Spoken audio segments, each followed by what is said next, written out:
As the room fill up, be sure to hit the like, share this content, let a friend or a neighbor know where to go when you want to tune in to Cowboys Sports Talk and beyond. The Cowboys under a devastation loss. We got to get back to it. We got to figure it out. We got to get things going in the right direction one way or another. Mama said there'll be days just like this. And as the room fill up, be sure, and I mean just that, be sure to hit the like, share this content. Let a friend or a neighbor know where to go when they want to tune in to Cowboys Sports Talk and beyond. Brought to you by Bleacher Report. Come on. All right. Non-victory is here. I would normally say victory is mine. But man, what a devastation.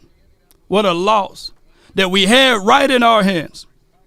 And one can argue that the Cowboys are turning into the cardiac Cowboys. The Cowboys are just what it is at this point.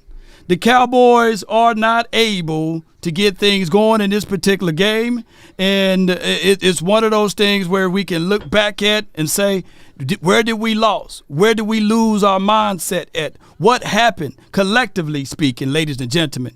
What's going on with this particular situation? One can say to themselves that the Cowboys shot themselves in the foot. We had moments, we had situations and chances for this particular team to win, and we just didn't do it, ladies and gentlemen. We were not able to capitalize on this. Let me see. Make sure we're live on Bleacher Report. Appreciate everybody. Are we live? Let me see. Boom, boom, boom, boom, boom. Appreciate everybody for tuning in. Thank everybody. I know this is a heartfelt, terrible situation. I know that the Cowboys, a lot of people saying one and done. Let me see, man, make sure my guy. Okay, we all good. Appreciate everybody, man. So, yeah, I got news that we are live there. Post me your thoughts. Post me your concerns, by the way. Because at the end of the day, we are the team that lead the league in penalties. And I'm going to go through this stat sheet for everybody to break this part down where I'm really angry and upset at. Just bear with me. I got to build the plane as we fly. And I appreciate everybody. I appreciate everybody for tuning in. Let me build this plane as we fly, baby. I'm going to tell you, man, one thing I can tell you for certain, two things for sure. That the Cowboys, if you want to make a deep run, and look, ESPN doing us a favor, but they need to update this. Hold on. Let me see if we can update. Come on. All right. They didn't update the score, but y'all hold on. They got to update that, though, dog. Come on. They got to update that. There we go. They got to update that. Okay. 6 penalties. 6 penalties for 38 yards. 5 penalties for the opposing team. We won. We won the time of possession. We absolutely did that. But don't y'all know what really count against us, ladies and gentlemen, boys and girls around the globe? Don't y'all know what really hurt us? Don't y'all know what hurt us? Is when those plays counted. The false starts, the illegal shifts, the double false starts that we had down the stretch, those things really counted negatively against us. It really did. And when we start to think of it, even in the Cowboys' perspective, even when we start talking about them, when we start looking at the game far as what happened during the game, we can all look back at the box scores. Look at the box scores right quick. Bear with me, ladies and gentlemen. Bear with me. Look at the box scores right here. Snap is back, third down. We don't want to listen to that. That killed us too. But look at the box scores right here. Cowboy Nation. Dak Prescott, 20 for 32, 253. $19.99. Shout out to you, Jay. This is how our season will end in January if we do not get it together. Thank you for your support, bro. Appreciate y'all, man. Thank you, everybody, for tuning in. All right, so let me get back over here. Appreciate everybody, man. Thank y'all so much for being part of this particular episode. Let me go over to these details right here. Dak Prescott, 20 for 32, 253 yards, 7.9 yards per throw. He was sacked 4 times for your mind. Let me put my shades back on because I'm really crying when we talk about these type of things. His passer rating was 107.9. But when we look at it, we had 97 yards on the ground. We had 10 targets for CeeDee Lamb, 6 receptions, 118. Tolbert at the time, when it's time for him to stood tall, he did that in this particular game. But it is what it is. It is what it is. When we start to think about Brandon Cooks, he came tall in a crucial moment. When we looked at Jake Ferguson, 8 targets, 4 catches for 45 yards. In my opinion, I think that the Cowboys' distribution of the ball should have been CeeDee Lamb, Jake Ferguson, Brandon Cooks. I think that also in the first half, we should utilize and use Kevontae Turpin a little bit more. We should utilize him a little bit more. Shout out to you, Stevens. He says, horrible game plan. Rico, thank you. Cowboys are a joke. Hey, man, I feel you, man. Richard Sherman going to talk about us. Hey, I said that there's 3 things that we're going to have to face. And those 3 things, ladies and gentlemen, those 3 things are first and foremost, the Dallas Cowboys versus the Cowboys. If we are the number 1 team in penalties, we fighting against ourselves. It also paint the picture on that last drive of 67 yards or 70 yards down the field that my guy, Damone Clark, face masked a dude. You know what I'm saying? Gave him 15 extra yards. All we needed was a quick 3 and out, and we win that game. But what happened? We get drive extenders. And for the life of me, I'm not going to beat up Coach, but let's beat up Coach just a little bit. We got one of the fastest players in the National Football League, right? And we got Gilly, who's nice or what have you. We seen on the opening drive in the opening series that he nearly took the top off the defense versus Deron Bland because we have no safety over the top on the first drive. On the first drive. And then for us to get them boys 3rd and 9 inside our own end zone, all of a sudden we see for sure we go 0 cover again. And they gashed us. What was it, Waddle, ladies and gentlemen? Gilly, no safety help over the top. Sometimes we get a little too cute. Sometimes we get a little too cute. And at the end of the day, we sitting here as fans. What more do you want from me? We get finally a good drive on the opening series. We get all the way to the 1. And Tony Pollard right there. Right there. Right there. And then I call Hunter Luepke 40 ounce. I call Hunter Luepke 40 ounce. He get right there and he fumbles the ball. We've been banging on the table. Let's utilize and use our fullback law. Let's utilize and use our fullback law. Hey, even my guy was hitting me up saying, Law, look at this, Law, look at this, look at this. Look at this, Law, Law, Law, Law, Law, Law, Law, Law, Law. And he fumbles the ball. Our tackle leaders in this game was Donovan Wilson with 12 total tackles, 8 solos. Salute to him. Marquise Bell, our second total tackle leader. How many times did we even got those boys down? Parsons, he played better in this outlook opposed to the last game. He absolutely got a tackle for loss, 3 quarterback hits, 2 solos, and he got him a half of a sack. They credit him for that. And he had 7 total tackles. Salute to Parsons. Salute to him. Dude was Tua. Let's look at them. Tua literally threw for 24 for 37, passer rating of 98. We only touched the brother 1 time.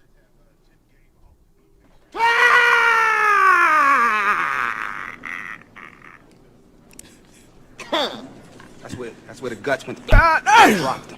We only touched the brother 1 time. Raheem and them, they ran for 91 yards collectively. A-Chain, so we didn't really get bust wide open, pause, on the run game, but it is a situation. Tyreek Hill, it felt like he had 180 yards, 9 catches for 99 yards out of 14 targets. There were some drives that my guy, Jordan Lewis, salute to him, man. God, dog. Hey, shout out to Jordan Lewis, man. Salute to him. Hey, give him some flowers.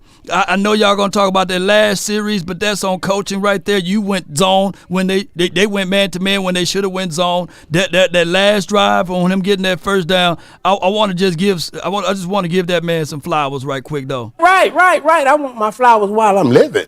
So, but when we look at everything, it's not like they carved us up with everybody. It was spurts that they were able to hit us with chunk plays. Water with the 50-yard grab. That was the play we went with no help, safety help over the top. They put up 293 yards on us. They might have spread the distribution, but it was one man that really took our hearts away from us, ladies and gentlemen.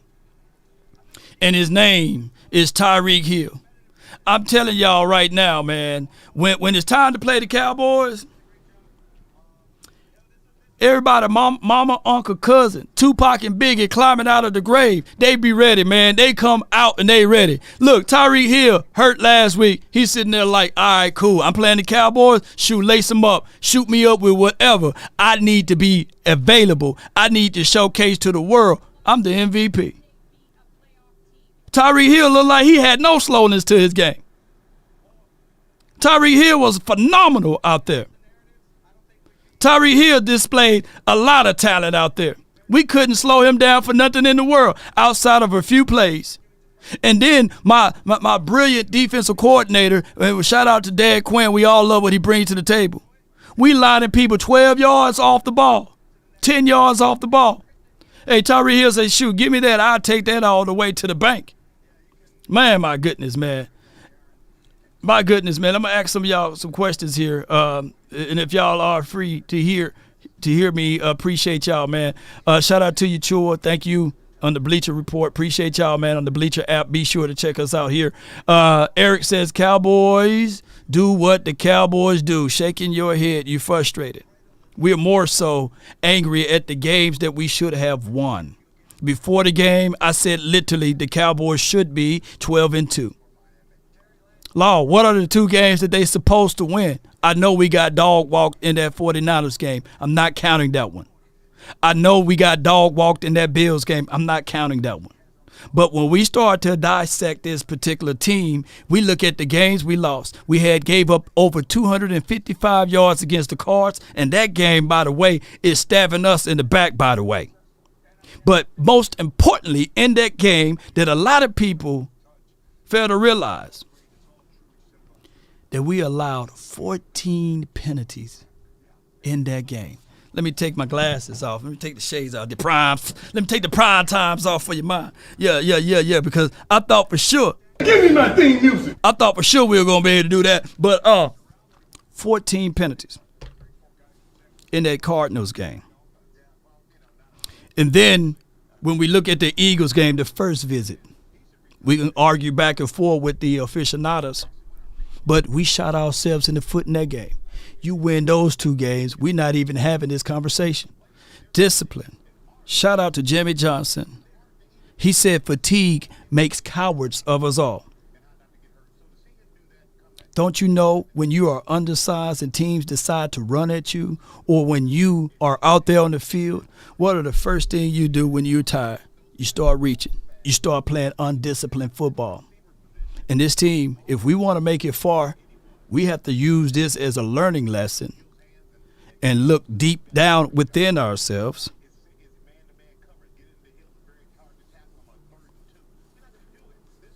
and play proper football.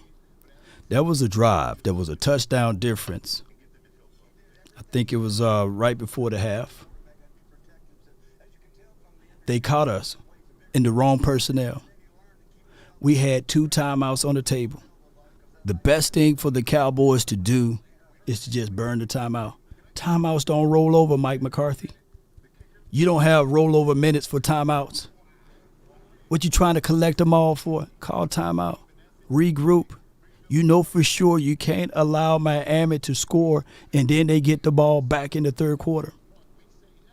You got to play clock management, and those are one of the biggest impediments of this particular team as well, ladies and gentlemen. We don't play a good deed of clock management. We got to protect the ball. And I'm being objective. Don't get mad at me. Don't shank me with the butter knife.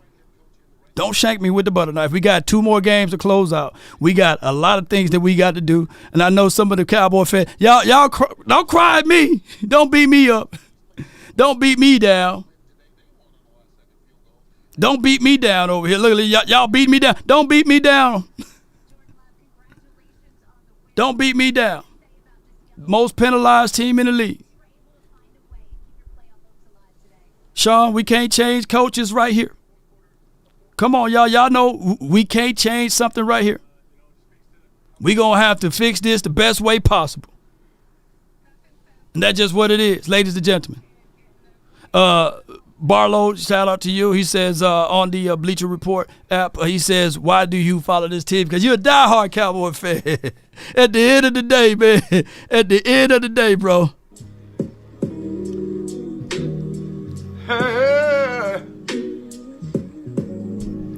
Ain't nobody calling me. I'm taking a break right quick. Paging me, asking Come on, are man. you still the boy? We still the boys, baby. Calling me, texting me, paging me, asking me, am I still the boy? Y'all usually check on me. Listen. I'm still the boys. One thing I'm going to tell y'all for sure, ladies and gentlemen. At the end of the day, y'all know the optimism finna come. Yeah. y'all know the optimism finna come. We doing still, even 2 games in a row we lost. We got the Detroit Lions and the Washington team. Detroit Lions, no one to sneeze at, but we saw them at a fight with the Vikings, right? And they had like on their 4th or 5th quarterback right now. 10-5, right? It's been since the 90s. Look at my guy Scott in the chat. Hey, Lord, here come the excuses, man. Leave me alone, man. Leave me alone. But we still doing things we haven't seen since the 90s. we still, little people mad now. Like, oh, man, I don't want to hear this. We're supposed to win this game, man. Come on, man. We haven't been back-to-back 3 times in a row playoffs since the 90s. And I'm going to go down this list again. Look. Go down this list again. We had Dave Campo, or before Dave Campo.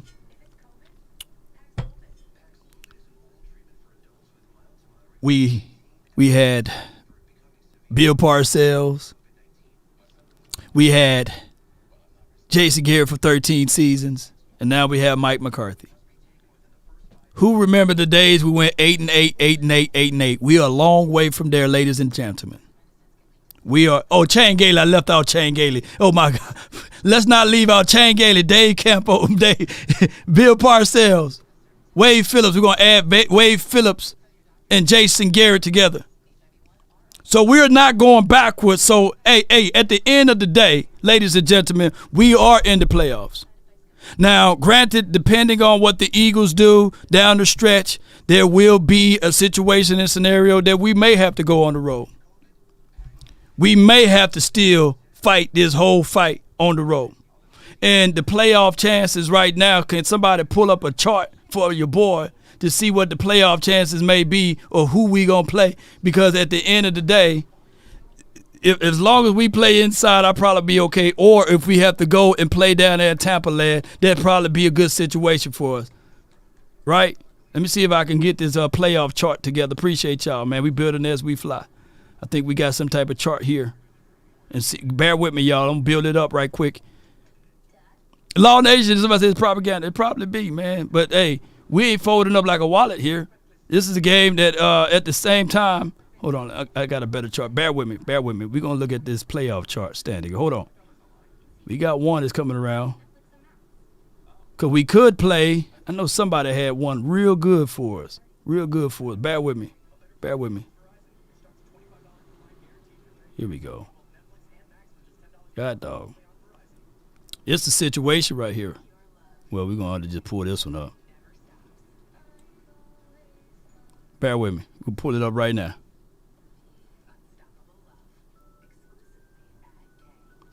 So we got knocked down. We the 5th seed. So out of that, who we would play, y'all? We would either play the Seattle Seahawks in Seattle, or we'll have to play no. We have to play the Lions. We have to play the Lions, right? If we had the lower seed, we have to play the Lions, right? Is that how that rule works? Y'all help me out. Let me see y'all in the chat, man. Y'all help a brother out. Pipe dreams, I feel you. Eagles going to win out. Okay, they control the loss. No, we'll play the Bucks.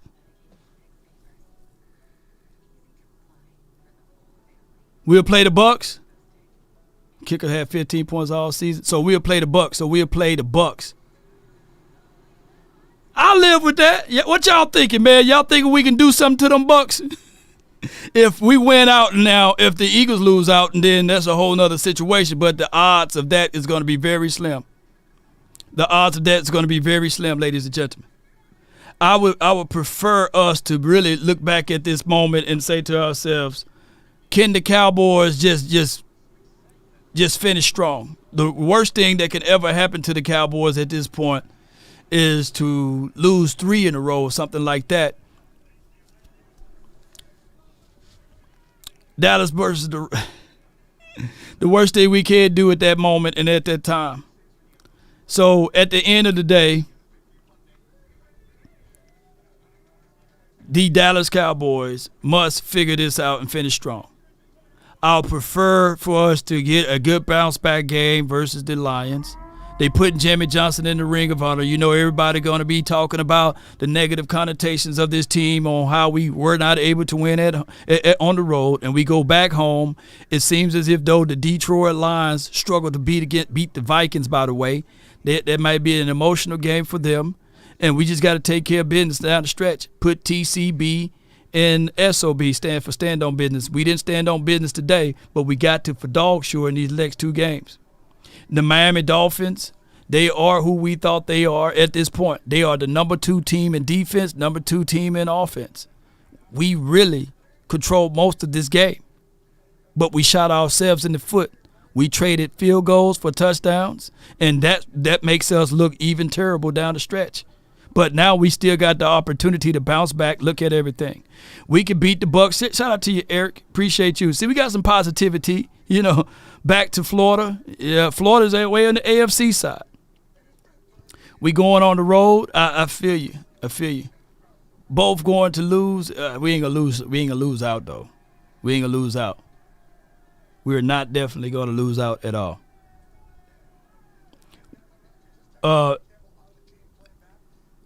Ended some kind of positive note. Yeah.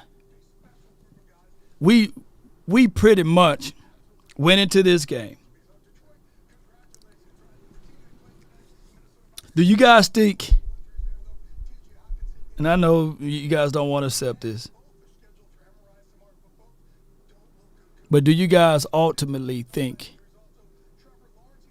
that if Tyron was healthy, I know if was a fifth, we all be drunk, would at least bought us at least 3 to 4 seconds so that we can get an extra read in? Chuma Edoga, to me, he did good all the way into the late third and fourth quarter. I would still look at Chuma Edoga, in my opinion, he did a little bit better than Terrence Steele.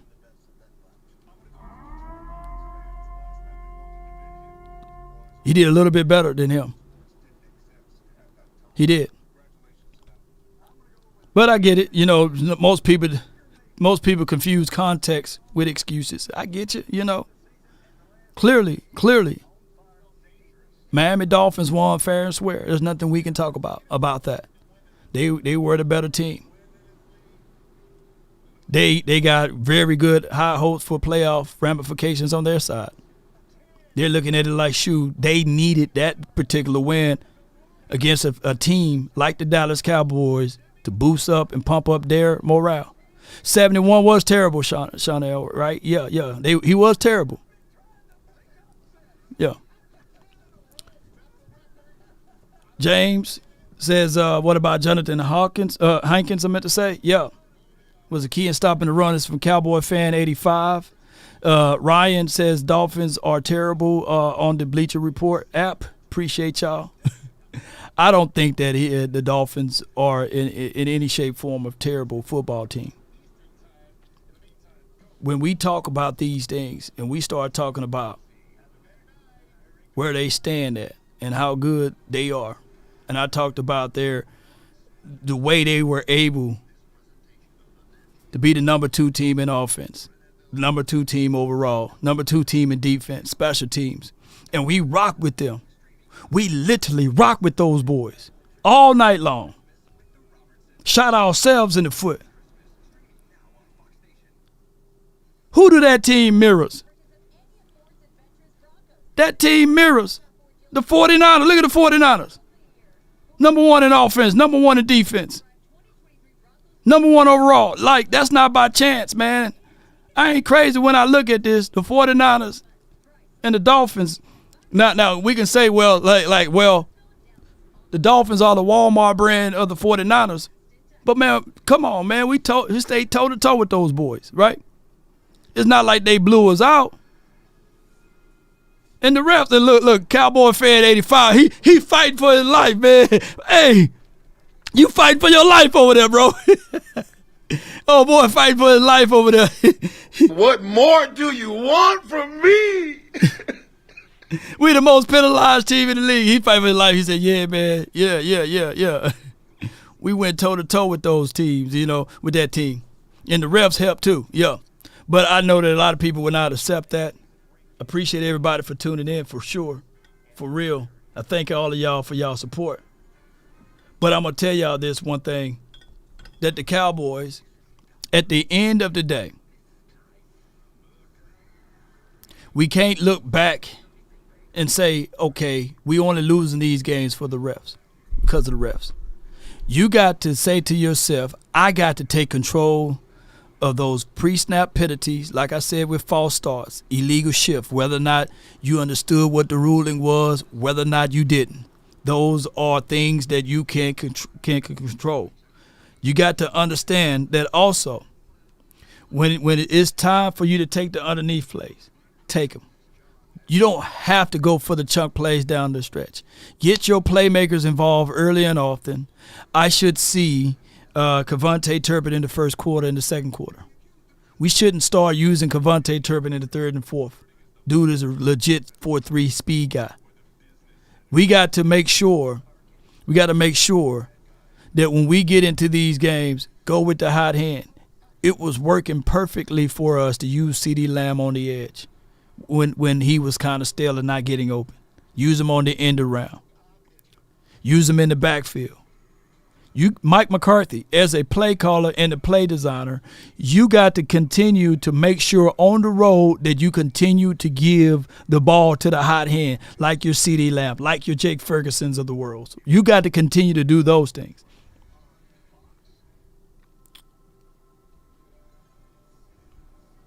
That's what we got to do, ladies and gentlemen. Now, on all of my videos, I ask y'all, and I beg of y'all,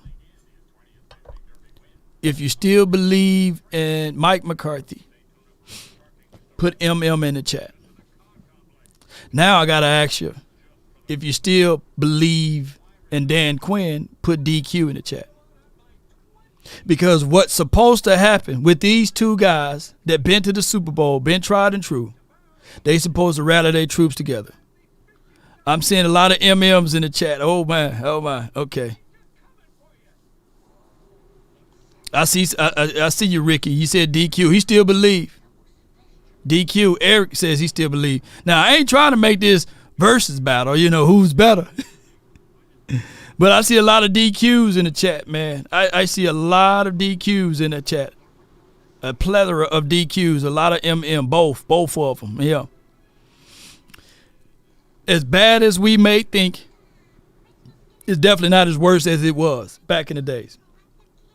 Definitely not as worse as it was back in the days. We just got to make a few corrections down the stretch, and everything else will work its way out. We just got to I'm trying to find some type of level of positivity in this game. Matter of fact, I'm gonna look over this chart one more time, just so we can make sure we're on the same page. Y'all bear with me. We're gonna look at this chart one more time. Let me look at this chart one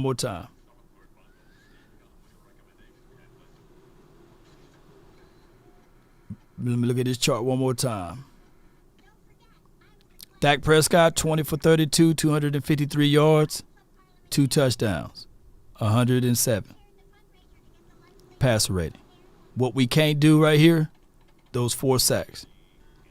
Tony Pollard, with the ability to average 3.2 yards per rush, 12 carries for 38 yards, we need a little bit more from our running department. In the words of Bubba Dub, our run game in this game, trash. We got to run the ball better on the road. This is not acceptable.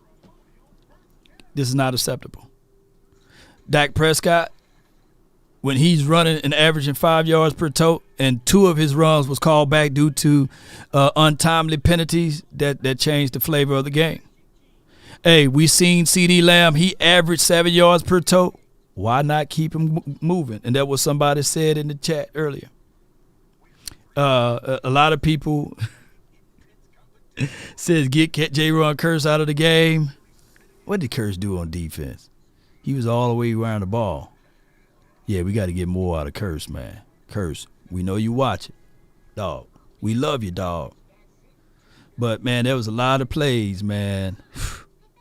There's a lot of plays, man, that we... Hey, bro, come on now, dog.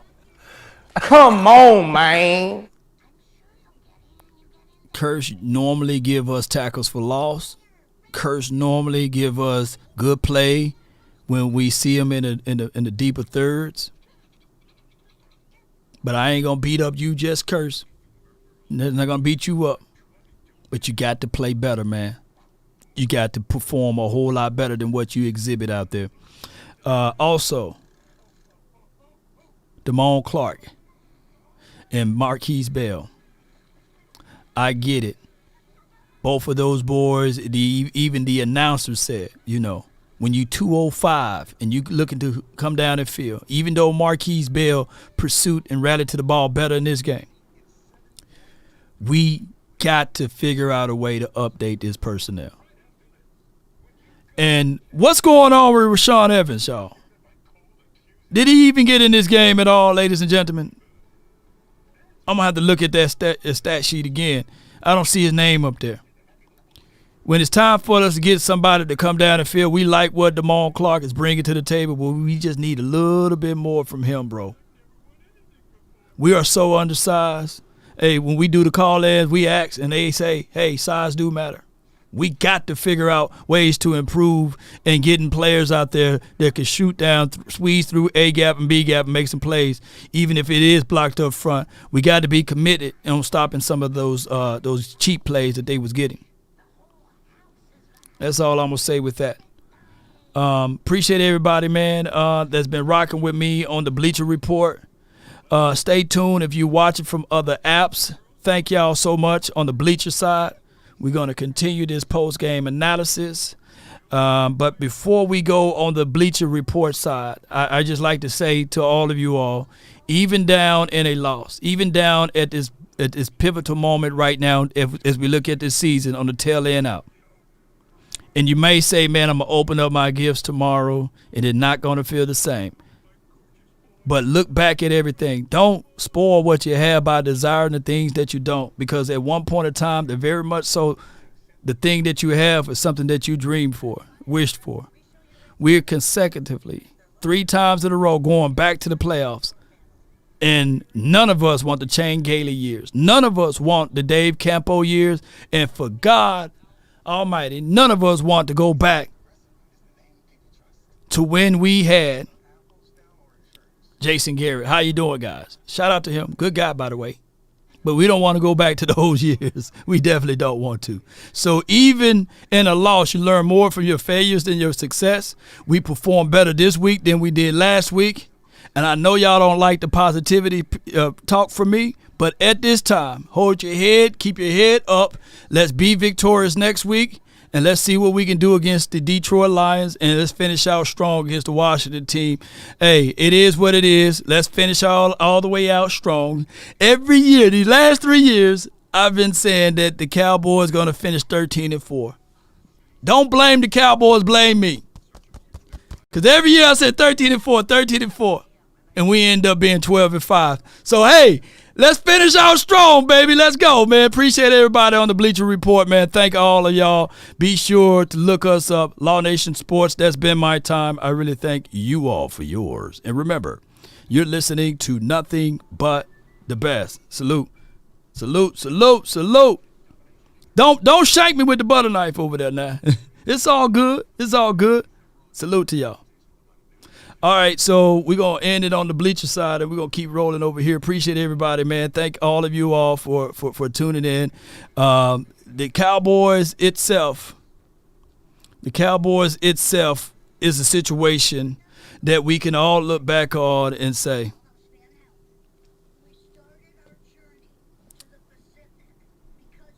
Damn!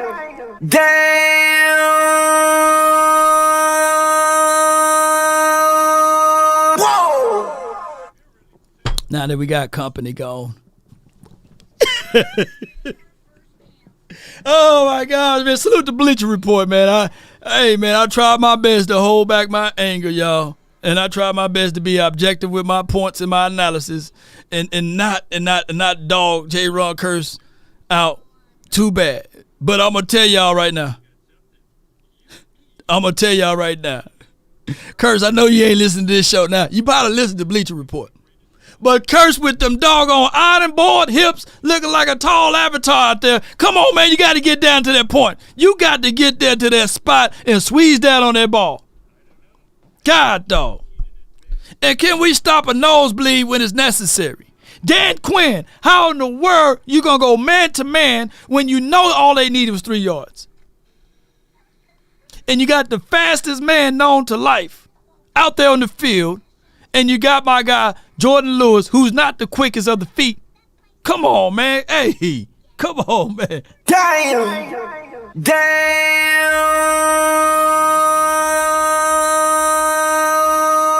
Whoa! Y'all be sure to share that Bleacher Report app too, by the way.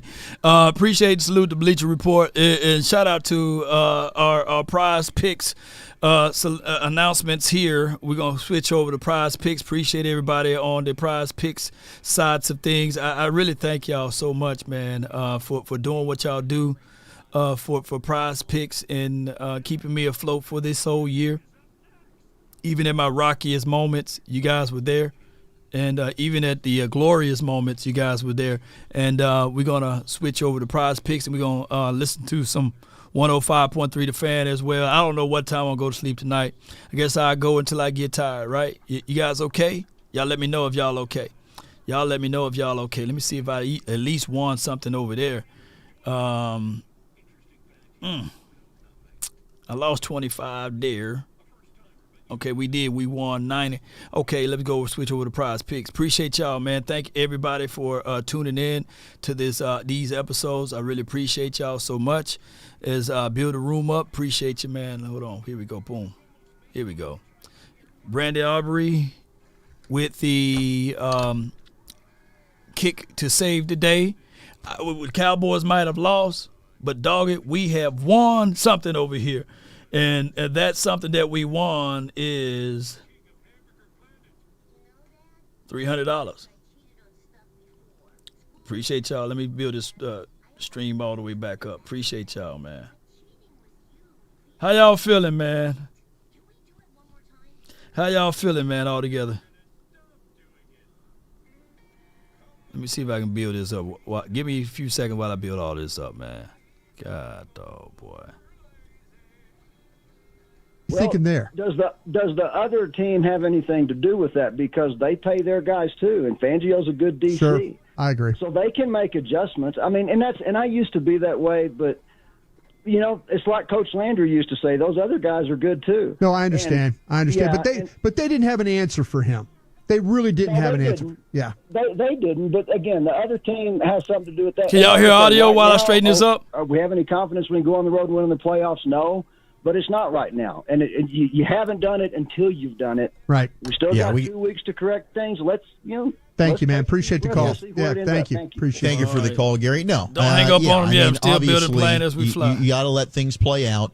A lot of people have made the comparison to the Rangers, who did go on and win a World Series, and they were dead and buried after they lost the division. You never know. But, yeah, I mean, we're not going to kid ourselves right now with the way that this team is They don't having play their well road on the road. issues. Yeah, they just don't. Right now it's an issue. Yeah. And until they go and do it, and it's not to say they can't, but they have to go and do it until you are actually going to feel positive about it happening. All right, we'll hear from Brad Sham. More of your calls and texts, 877-881-1053, as we do some Cowboys therapy after a very heartbreaking 22-20 loss in Miami. Dallas Cowboys football. All right, while they go to commercial break, I'm still trying to build it over here. Appreciate everybody, man, for tuning in. The name is Law Nation. If this your first time ever being here, let me know in the chat. This is a situation where it's a game that we could have won, but we didn't win. This is a game that we look back on and we will say, all right, what's going on? What negatively thing happened to us that we couldn't get things flipped over to the positive side of it? I don't think shout out to you, Don Webster. Appreciate you. He says we needed Cooper. He had 200 yards today. Dak fumbled and choked again. This from Daz. I don't know if Dak fumbled that ball. I thought that the fullbacks fumbled that ball. I don't think Dak fumbled that one, But if you want to pin it on Dak, put DPF in the chat. That's Dak Prescott's fault, right? And I understand your frustration, Daz. I understand. You really wanted Dak Prescott to come through and the clutch on this, and he didn't come through for you. So it is what it is. Sam $10. Miho was drafted as a pound, not an edge rusher. I understand his best stat is rushing the passer, but they need to put him in a spot to help the team, not his stats. Because I know that it's going to be talked about, but you do that so hopefully they trust you enough that it doesn't now occupy their brain because you said it, but you're trying to, really position them in a direction where, hey, this is going to happen. Don't even bat an eye. People are going to talk about everyone's going to talk about stuff we haven't done until we do it. And you shouldn't get mad at that. We haven't beaten a team with a winning record, so we're vulnerable to that. We have all the things that you haven't done. Should we really be entitled to blind faith before we do it? That's kind of where they were at.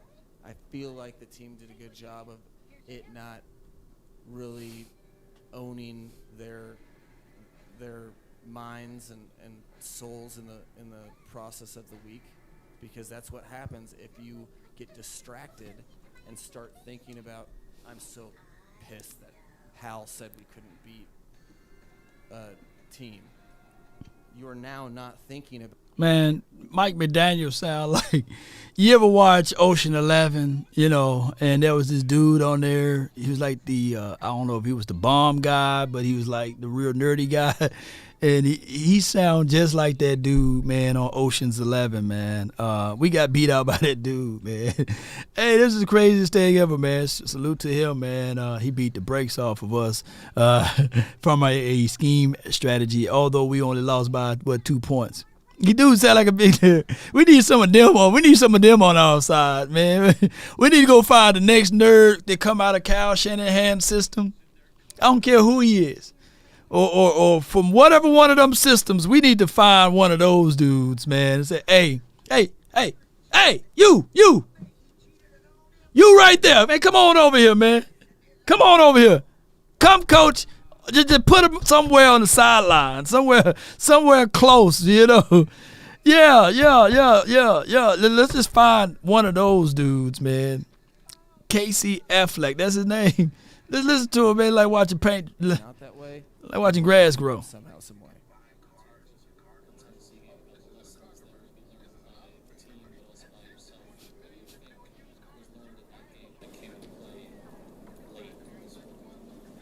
From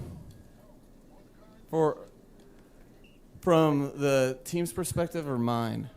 Mine? From that game, He beating up butt. there's sometimes as a coach that you can try to will things into existence, and you can kind of, like, one of my starting points of how I just view this whole game is, like, I have a job to do to put people in position to succeed, but, like, I never am responsible for the results that are good. Like, I could call a terrible play and it works, or I could call the perfect play and it doesn't work. It's the players and putting them in position for success. And sometimes I can fall into the trap of, like, I need to make the perfect call. It's not that. It's giving people opportunities in a smart fashion. Some folks have. Relative to what the defense is doing, and you think that they lost the game, boy. Look at them. And what you're successful at. So more listening to what's going on right in front of me, and less trying to take the game into schematic place where it's, because I don't see it that way. I think you prepare a certain way. If your players are prepared, they know exactly what to do in certain scenarios, and then in moments like those, you get the ball to whom the quarterback is confident in, who will be open, and who's really got the hot hand and live from there. Yeah, another one there on Gilly. Stephon Gilmore did get a little banged up. I saw Dak checking on him on the way to the locker room after the game. I'm sure we'll get more information on that. Gilmore did come back in, but a couple of big throws from Tua, a couple ones that he did miss on some open receivers as well. 877-881-1053. Cowboys losing to Miami 22-20. Zach Wilczek alongside the Super Bowl winning scout Brian Broaddus. Yeah, Next Gen Stats is starting to throw out all their matchup stuff from the game. Linebacker Andrew Van Ginkel, right? He was going up against Terrence Steele. Mm-hmm. Generated 8 pressures and 1.5 sacks on 26 pass rushes. That's 30.8 pressure rate. His second highest pressure rate. Terrence Steele, but no, give me the Chuma stats. Give me the Chuma stats. Pressure rate Steele has allowed in a single game this season. I told y'all. Philadelphia Hassan Reddick game. Yeah. Wow, that's stunning. Dak was running for his life on the right side. A couple of plays, he knocked down a couple of passes that Dak tried to throw as well. I mean, I know Bobby made the joke that there shouldn't be a period where Van Ginkel is targeted more than CeeDee Lamb, but it did appear that way in the middle of that football game. Let's go and hear from your quarterback, Dak Prescott, and then we'll break more into the next gen stats and get back to your calls and text 877-881-1053. Here's Dak after the loss. Can you just talk about, how frustrating it was to finally get back in the game and lose that match?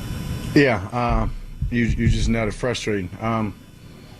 Frustrating the dead spot, I guess you can say, right there in the middle of the game for the offense. I mean, all right, after the first 2 drives, don't get both sides were bad. You're right. Come back second half.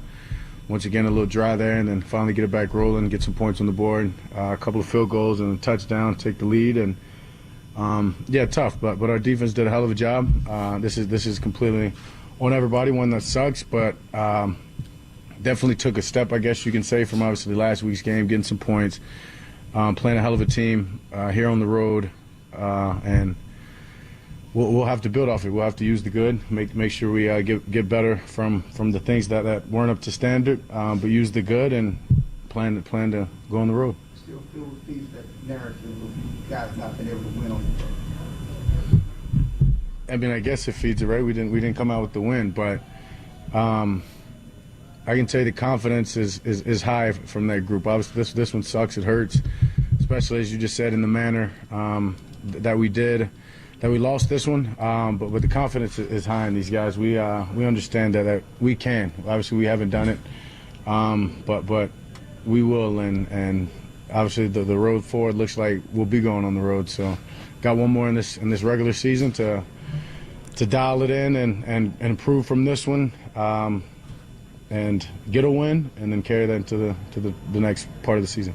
Dak talked after the season. Where does that confidence come from that you still have to believe, even if you guys haven't been able to win? I mean, hell, we're this whole narrative changes off of, unfortunately, one play out there. I mean, the guy misses a field goal. We're in here talking about a completely different outlook. So let's not lose sight of that. I mean, that's the game of football. And a lot of times, we flip the script off of one play in that sense. And these guys, we're not going to do that. It sucks. We hate to lose. Nobody's taking any moral victories from this. We will take some confidence, but we're not taking any moral victories. But my point is, if he misses that field goal or one earlier, we score earlier. You know what I mean? Like, and it's a different game. So misses a field goal. We're going to be committed. Fumble. I think to answer your question is this brotherhood, what we're committed to. We're committed to one another, holding each other accountable in our goal. And we just got to capitalize early, obviously on that first drive, and then defense will probably say that they need to get that stop, but they did a hell of a job. We got to find a way to put in more points as an offense, and we will. You mentioned that first drive. You guys win the toss, receive, go all the way down. How demoralizing is it when you can't come up with even 3 points, let alone 7? It sucks, but demoralizing isn't quite the word. You got to move on fast, especially that being the first drive of the game. Understand it's a long game ahead. If that did demoralize us, we wouldn't have came back and responded like the way that we did in that second drive. So being able to do that was huge. Being able to come back next drive, go down there and put 7 in the end zone was a big part in the way for us to put that last drive past us. But yeah, when you look back at it, right at this point, yeah, I'd love to get any kind of points there. I mean, changes the way that last drive is played, and so sucks. How much was Tyron Smith missed today? I've got to watch film. I mean, those guys fought their asses off. Obviously, had to extend some plays, move around in the pocket a little bit, but those are some great ends that they were playing. I mean, especially Chubb over there. So, I mean, got to go back and look at the film. But Tyron, Hall of Famer. He's going to be tough to replace, and when he's in there, it's always different with Tyron.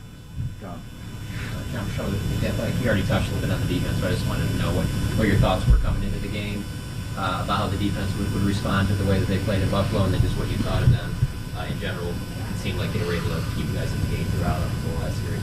Yeah, they kept us in the game. They did. Simple as that. As I said, right, the dry spots early or after the first 2 drives to not get anything going again till the end of the third quarter. They gave us the opportunity even to take the lead late with slowing an explosive offense down, playmakers. I mean, they got some field goals, but you turn those field goal possessions or allow them to have touchdowns on the field goal possessions, and we don't even have a chance to come back right there. So, I mean, they definitely gave us an opportunity. They've got the right leaders on that side of the ball. I mean, you see the way that DeMarcus plays. You better say Parsons. On and off you better the field. say Parsons. Guys got to continue to follow him, just doing things right. Hell of a player. Saw it all over the field tonight. And, they've got a hell of a leader in DQ. So no worries about that group. They responded well, and they gave us an opportunity. Yeah, I certainly felt like DeMarcus Lawrence was brilliant again. Donovan Wilson, Jordan Lewis, both having, Donovan Wilson. Y'all better mention physical. Parsons. Jordan Lewis thought maybe had his best game of the season today. Dak Prescott brought to you by the National Medal of Honor Museum. Join the mission at mohmuseum.org and AT&T, the official 5G innovation partner of the Dallas Cowboys. More of your calls and texts here in just a moment, but let's bring on the voice of your Dallas Cowboys from Miami, Brad Sham, here on the official postgame show with Zach Wolchuk and the Super Bowl winning scout Brian Broaddus. Brad, what are your initial thoughts after a disappointing road loss to Miami? Well, my initial thought, Jack, is that the way they played offense for 2 quarters in a series is unacceptable and not winning football. And how do you not even target C.D. Lamb? Yeah. I mean, I understand they're doubling him. Right. I get it. Scheme him open, okay? Mm-hmm. He's your best player. Figure something out. Right. And they did later in the game. I just think that Mike McCarthy won't want to hear it, but Vic Fangio is in his head. And I thought that the touchdown drive late, actually the 2 field goal drives were good. The touchdown drive showed amazing resilience. It was a game, I said this several times, if I've ever seen a quarterback play above his statistics, it was Dak Prescott today. The way he was getting harassed and still finding people and getting throws off and running out of trouble, and sometimes it was an incompletion. But he didn't turn the ball over. I don't know who that first fumble was on, but they gave it to him, is what they did. yeah, I know they gave it to him, but I don't know enough about the mechanics to know. Why doesn't Lipke just clamp down on that ball? No, I totally get what you're saying, Brad. I'm just trying to tell you who the NFL said. I know. I knew that. Yeah, I knew they gave it to him. But as far as I'm concerned, he didn't turn the ball over. He played so much above his statistics, especially in the fourth quarter. But whatever the reason was in the second and third, that's what cost him the game. Because even with the fumble at the beginning, you really are going to get points from that if you don't lose the ball. But even with that, you just can't go dead for two quarters in a series against that team particularly. And people will talk about the defense giving up the drive. But if you go into the game and you say, we're going to hold Miami to 22 points, Amen. you're going to take that and run with it all day long. Yeah. And that defense, I heard only just a little bit of Dak's comments there, but I think I'm in agreement with his sentiment.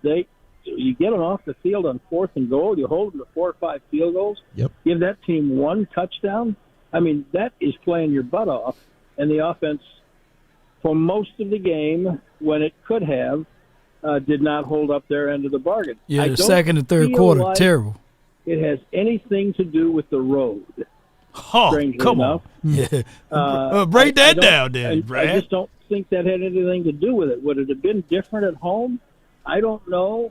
But it just didn't feel like the road cost them the game. I just felt like Miami's defense cost them the game in the that gutted out middle part of it. Brad, I felt like last week that one of the reasons people were asking me about road, and I was thinking communication. I would think, and then Marshall Faulk was on with Rich Eisen, and check out the he started big brain kind of on about Brad. communication. I think we saw a couple of times there with Adoga.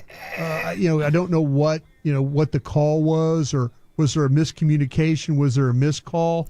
Are they struggling? And I know crowd noise and all Name that movie I got it from. But to me, it seems like they just don't play a gonna save that game one offensively, and they have more of those types of issues than they do at home. Well, that's a fair point. And whether that's because they're on the road, I don't know. Boy, Brad gave me a new feel as loud as Buffalo felt last week, and they had the one. It was a big play that sacked by Chubb when he was untouched. I got me a new drop. And Big thought that was a Ferguson communication issue. I don't know that you're wrong, Brian, to say that the communication was a fair thing to point out last week, and they didn't seem ready to handle it. I didn't feel today like they were not prepared. Man, I'm building a to whole handle the communication part of it. I just think that they physically weren't up to whatever they had to do to fight off the Miami defense there for that middle part of the game. Yeah, I'm sure communication had something to do with it. I think last week was more about the physicality. I mean, with what you look at with Buffalo running the football. But to me, it just appeared that they had a better plan of attack early in that game offensively. And then when things got a little close or tight, then things started to kind of fall apart. The attention to detail stuff, I like to also say. So that is, I think, an accurate description. And then my question would be, did Fangio change some things after that second possession? Oh, he did. Oh, absolutely he did. I was yelling at him. The Cowboys tried to play man, and we saw what happened. And then they played zone the rest of the game because they knew they couldn't cover those two outside receivers. Okay. Right. So, to me, it's about what Fangio was able to do to change from whatever he did in the first two possessions to the next 2 quarters plus. And it took them that long to finally get a little rhythm and get something going. And I think that is more of a coaching scheme thing than than it is having to do with the road. But there's no way to know, what it would be like. I mean, Miami's road record is not that much better than the Cowboys. No, they're 4-3, I believe. Yeah. Yeah. But Brad, one other thing I did want to ask you about was your take on the penalties. Last week it was 5, this week it was 6, but it just seems as though when they're getting penalized, it is a critical juncture in the game. You had the illegal shift that brought away a first down for Dak there, late in the game. Certainly you had the face mask on Damone Clark to aid that final drive for Miami. The penalties are something that it seems like it's constantly a talking point.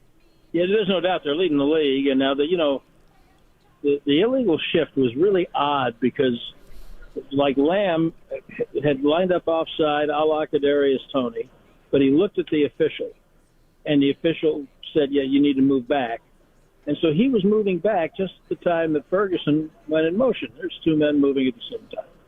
Well, that's a really fluky play. Yeah, should have let that one go. Do you need to call it? I don't know.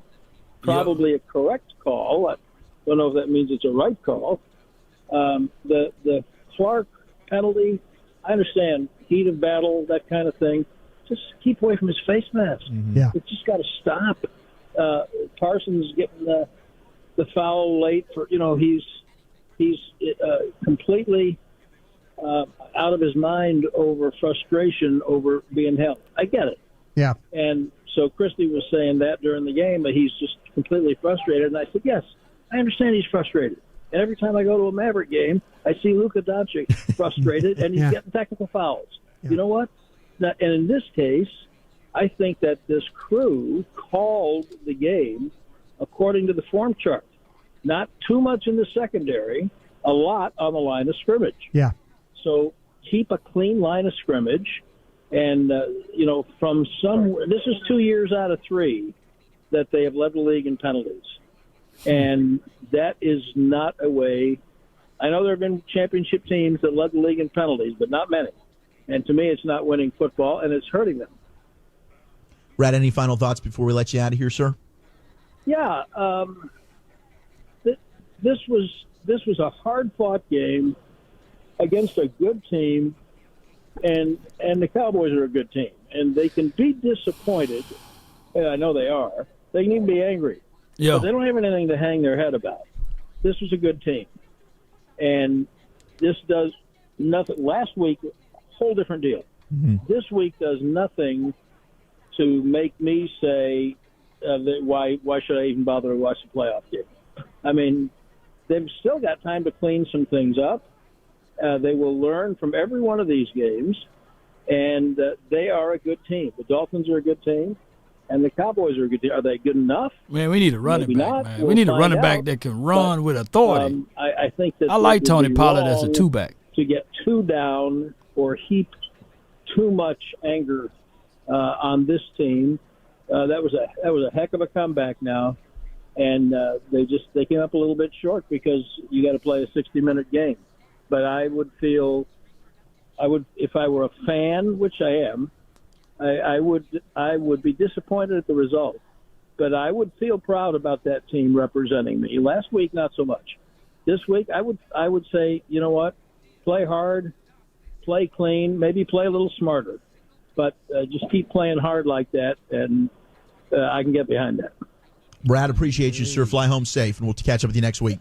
Okay, Merry Christmas, Brian. Thank you, sir. Appreciate that. There you go, Brad. Check out the big brain on Brad. You're a smart motherfucker. That's right. Hey, he's smart as well. Hey, man, I had to play that one. But, man, hey, man, this particular team, I'm seeing we got micro issues, not big issues, just micro, just small. It's just the little things you do.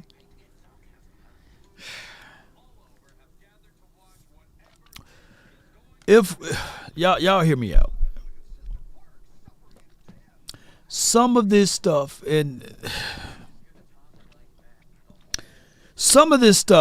could have been avoided. We should have been banging the table We should have been banging anything that we can find. Pause. Salute to Sexy Red, Pound Town. We should have been banging on the trade blocks for a legitimate linebacker. We shouldn't be in the situation whereas we going through growing pains with our linebackers and having a learnable moment in week, 15? We should be looking at this moment and saying to ourselves, like the Niners did. They said, and I'm not trying to mirror the Niners, but dog it, they are winning, right? And we'll see what they look like tomorrow night. But they looked at it like, hey, they beat the brakes off of us, and the first thing they did, even though they lost 3 games in a row, they said, hey, we need to do a changing moment. Let's go get another interior guy. Let's go get another outside guy, I meant to say. The year before that, hey, they were winning games. I said, look, let's go ahead and pull the trigger on CMC. What I'm saying is the Cowboys should have picked up the phone and said, let us, we like Tony Pollard. We like Rico. We are winning games. But down the stretch, all these guys are known commodities to get us a yard when we needed one or to stay healthy when we needed one, right? Let's just pull the trigger on a running back, right? Not saying that these guys are trash, y'all, or even with the linebacker situation. We know we on borrowed time. Who knows about borrowed time, right? We on borrowed time. We got Marquise Bell, who's a safety playing linebacker. We got Damone Clark, who is a will playing Mike linebacker. We got J-Ron Curse, who's a safety, who's playing linebacker, y'all. We need to just make the small little micro changes, man. Just little things. We literally seen Terrence Steele funk up the joint week 3. Week 3, we saw him do that.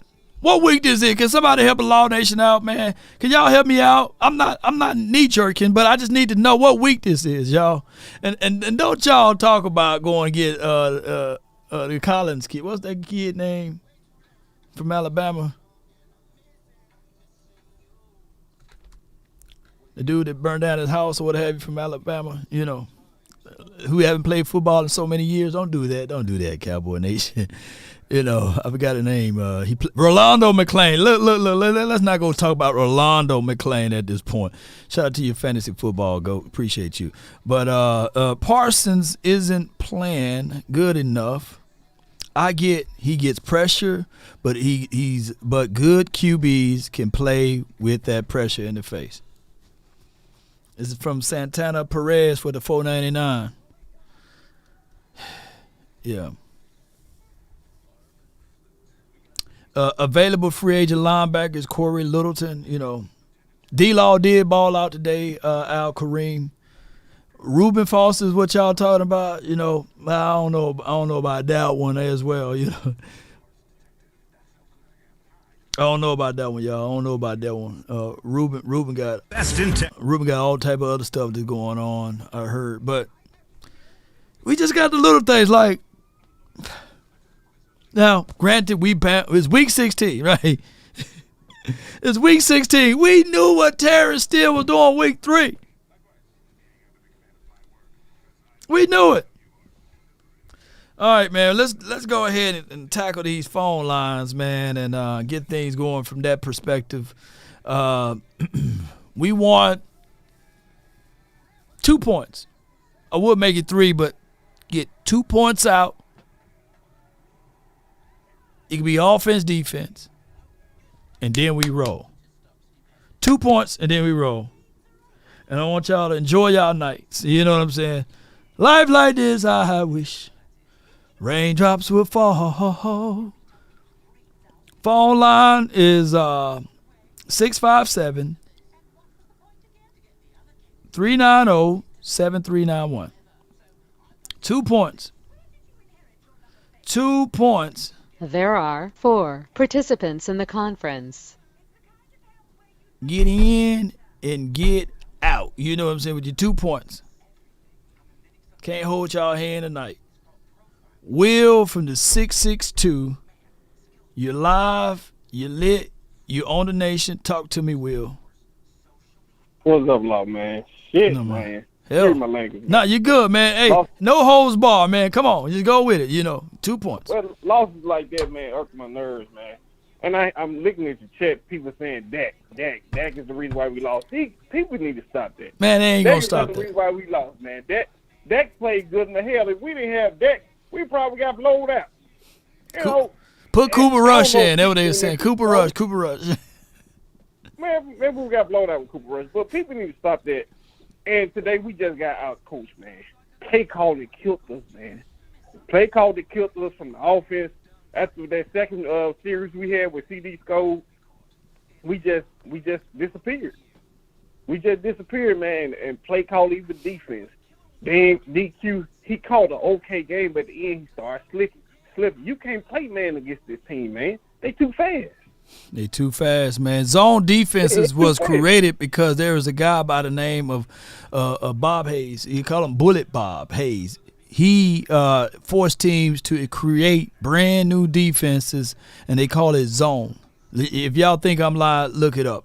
Hey, what's your other point? So you said, what's your other point? Yeah. That's just my point, Law. Like people just need to stop, just blame on Dak. It's not Dak Prescott, man. It's play calling, and like I said, the defense just play calling is killed us, especially on defense at the end, man. It's 3rd and 3. Why you playing man? Play zone. Play zone, 3rd man. and 3. Hurry Gill too quick. All he needs is pop up. And then when you playing man, y'all getting all this cushion. It's over with. Yeah. And it's just, man, like I said, tonight I ain't gonna let this mess my holiday up. I'm gonna drink, watch the movies, and be done with it, man. All right, man. Go watch Color Purple, man. Go watch Color Purple, Aquaman or something, man, and chill, man. I heard both of those movies out, man. Appreciate you for calling in, Will. All right, Law. All right. Good call from him, man. Yeah. If y'all want to say it's Dak Prescott's fault, y'all feel liberty to say it's Dak Prescott's fault.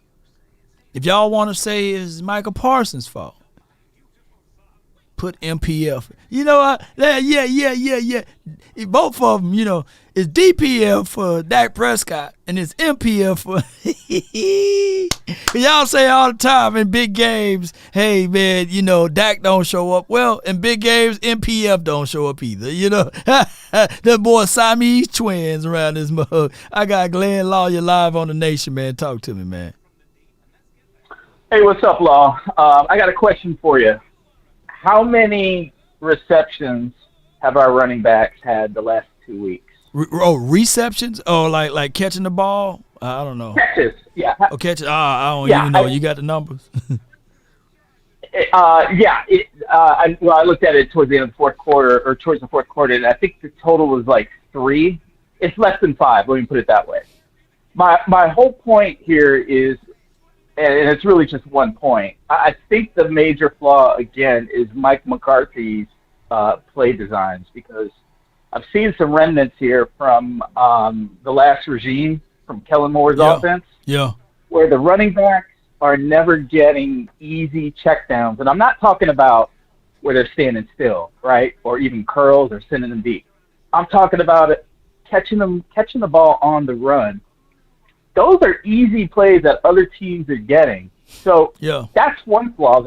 The second flaw, where's the pitch game, right? A couple games ago, Mike McCarthy was pitching to the running backs on zone runs, and the running backs were eating. Tony Pollard.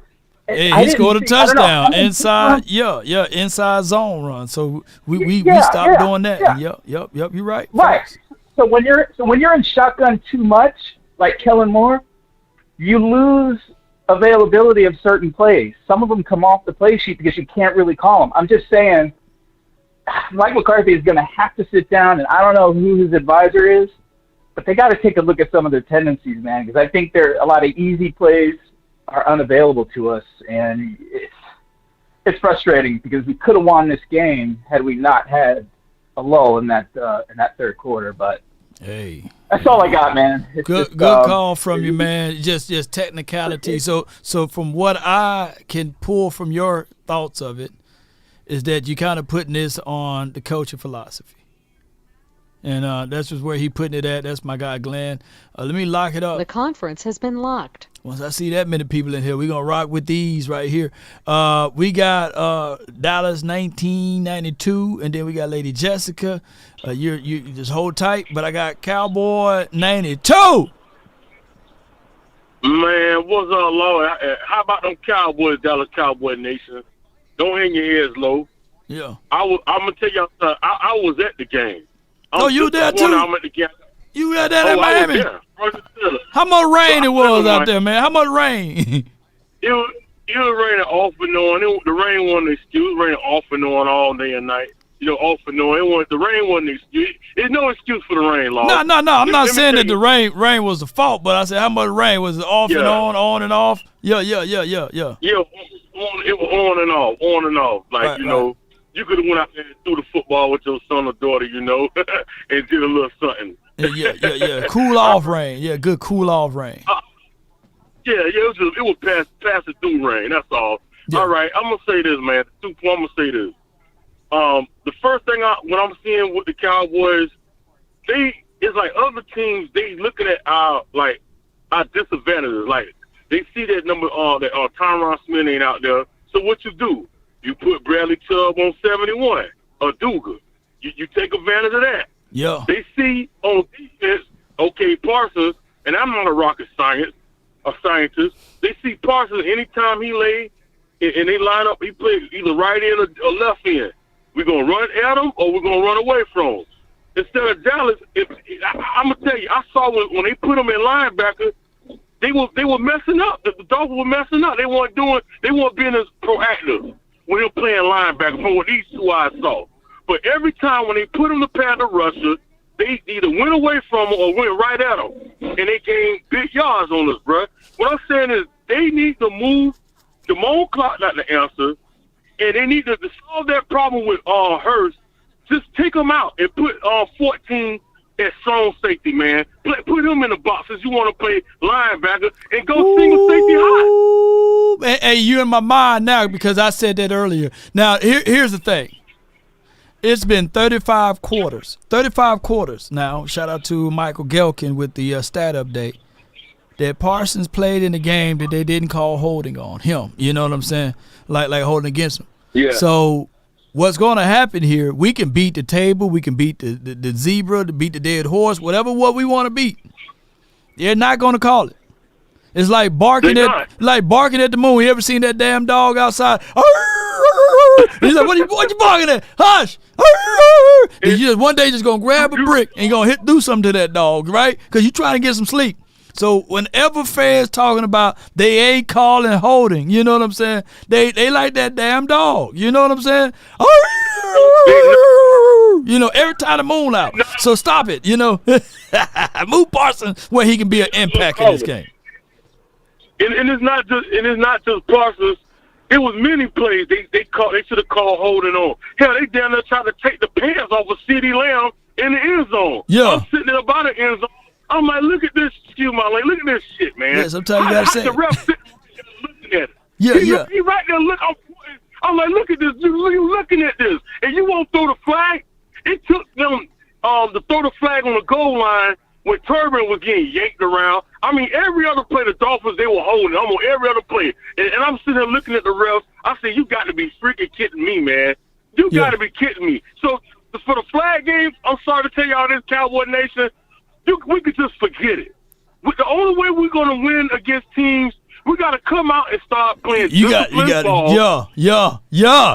No false starts, no holding. Yeah, no, you got to play perfect. Come on. No, and come on, CD, that was ridiculous. The ref had to tell you to line up, and then Ferguson, we're going to get it called. Ferguson, you move.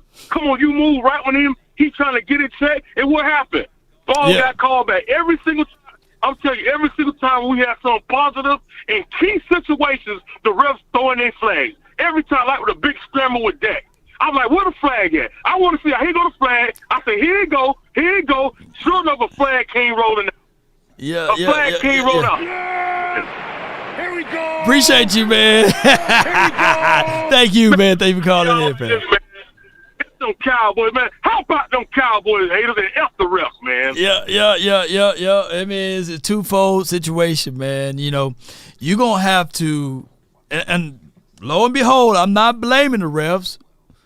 That's why I said, man, you got to put yourself in a situation. You got to put yourself in a situation, you know, to win. You do.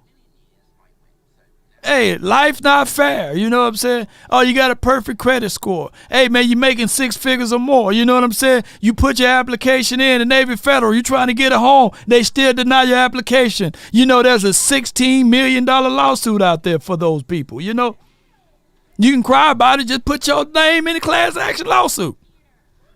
All the disparity, man. You know, they wrong against minorities in the housing. That's okay.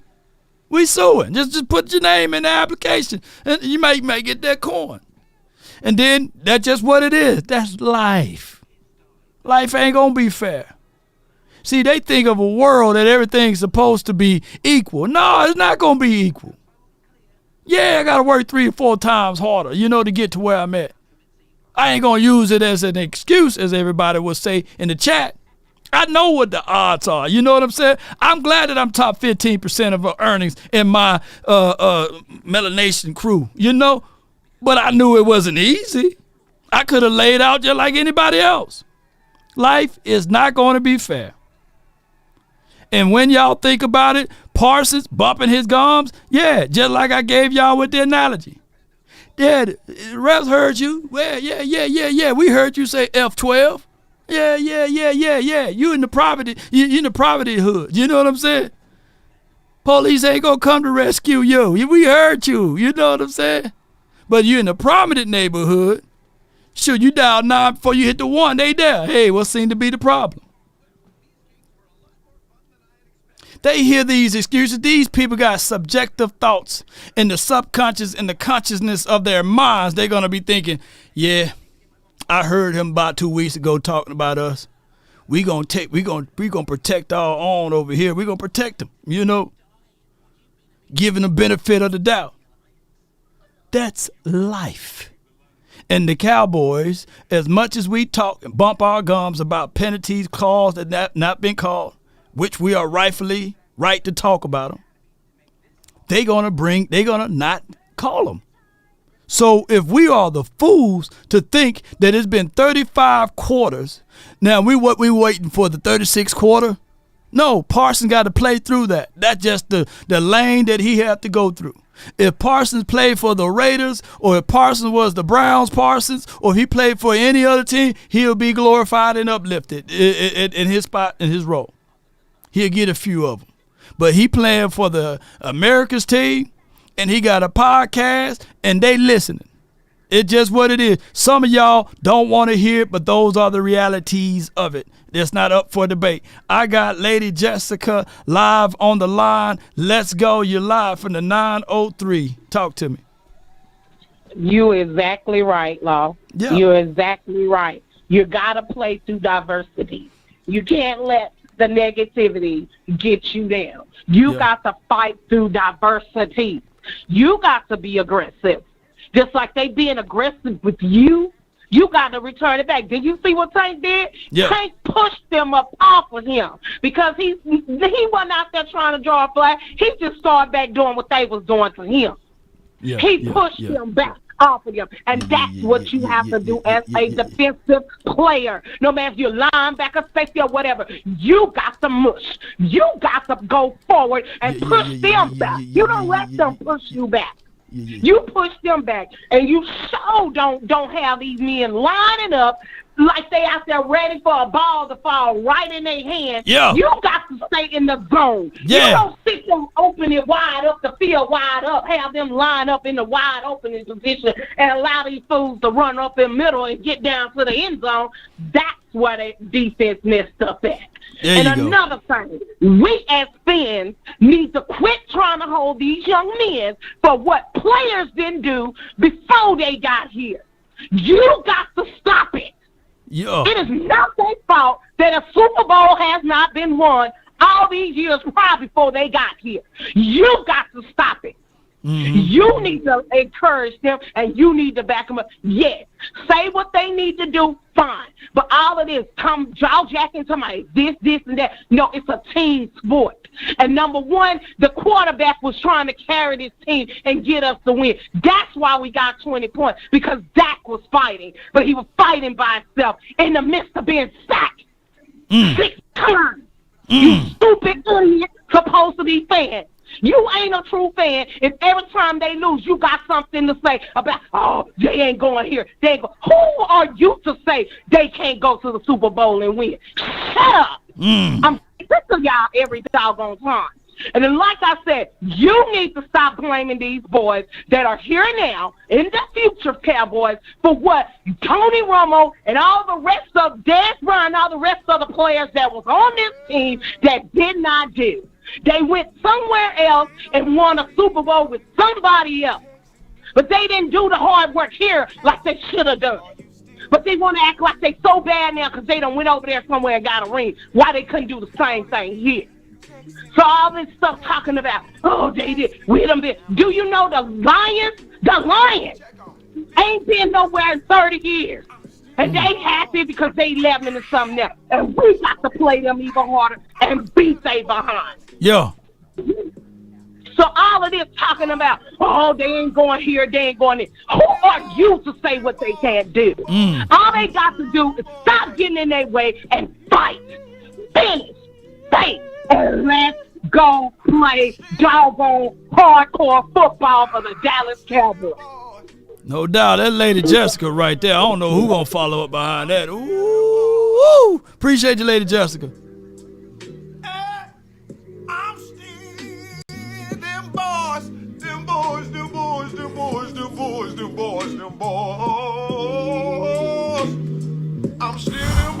I let her cook, boy. Now y'all don't want to call and check on the pastor. I'm still them boys. Man, she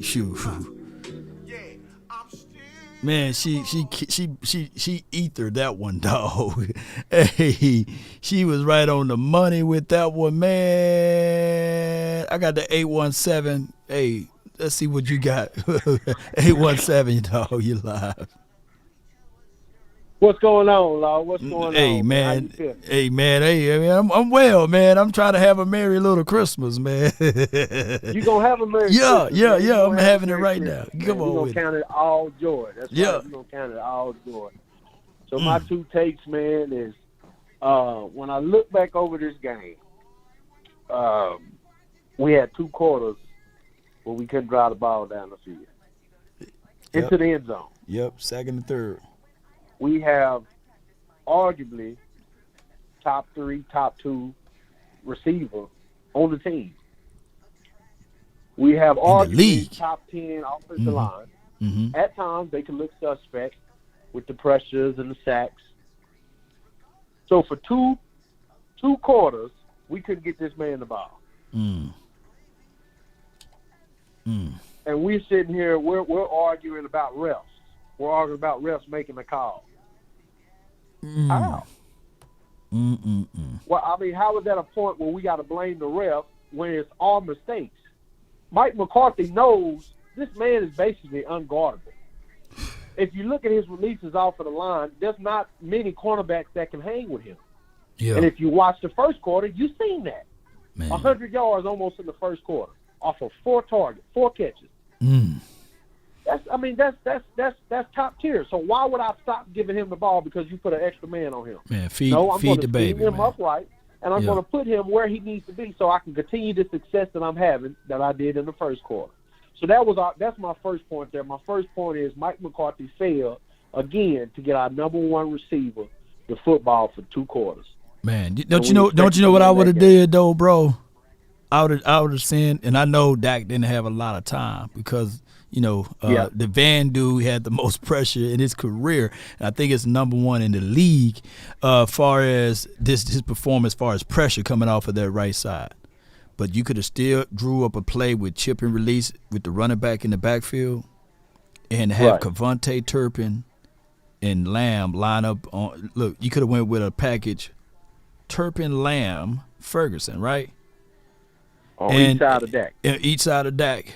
So when they roll coverage, it's just simple, man. When they roll coverage, Lamway, it's literally one-on-one with this dude that wears number 9. And I think that he can find a soft spot in the zone. I think he can take the top off the defense. And they should have did that in the first and the second quarter, But they don't want to use that key for some reason. It's crazy. But go ahead with your second point, though. I don't want to take away all your flame over here, man. Okay. My second point is, who's our best running back on the team?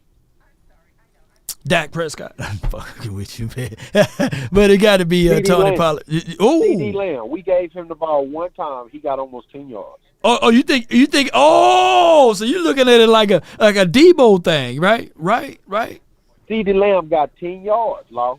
He got 10 yards off of one carry. He got 10 yards. Yeah. Tony Pollard hasn't done that in a long time. So I know it's hard. It's hard to take him out of the receiver, but he moves all the way around the field. Like you said, you hit it right on the head. Yeah. We use him like San Fran used Debo. Yeah. I mean, in my opinion, he's faster than Debo. He might not be physical as Debo, but his separation, I feel, is better. The yak is almost identical. If you really watch their game, the yards after catch is almost identical.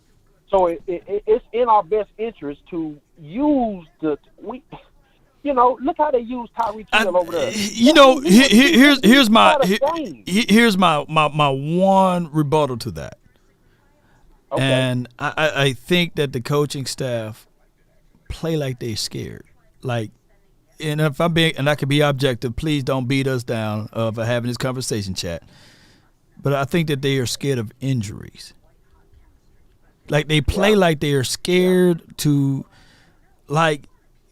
we did some good plays out of a series when you saw it end around with Turpin. He got into the game.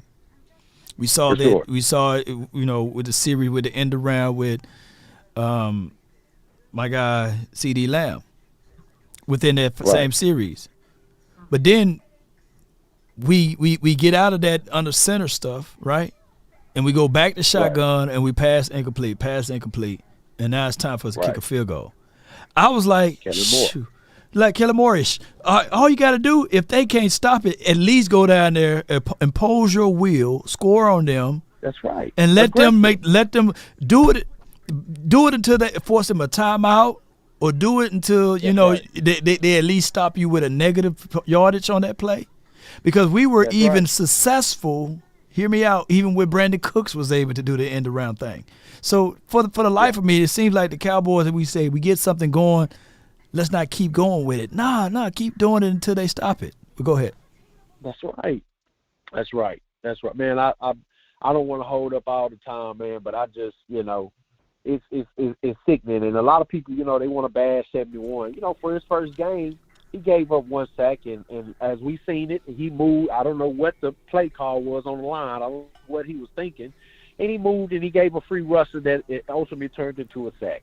But all in all, man, every time we ran that way, I was watching the game, and people could quote me on the statistics, but every time we ran to the left side. I don't know if Big 73, I don't know if he got much to do with it, but we were successful. Oh yeah. When we ran behind 78, still we wasn't successful. Yeah. And so when I look at this game, and we missed 77, of course we did, but all in all, man, we got to give CD the ball. I don't know what it's going to take for Mike McCarthy to understand. Maybe the injury is you're scared of. You play a physical game.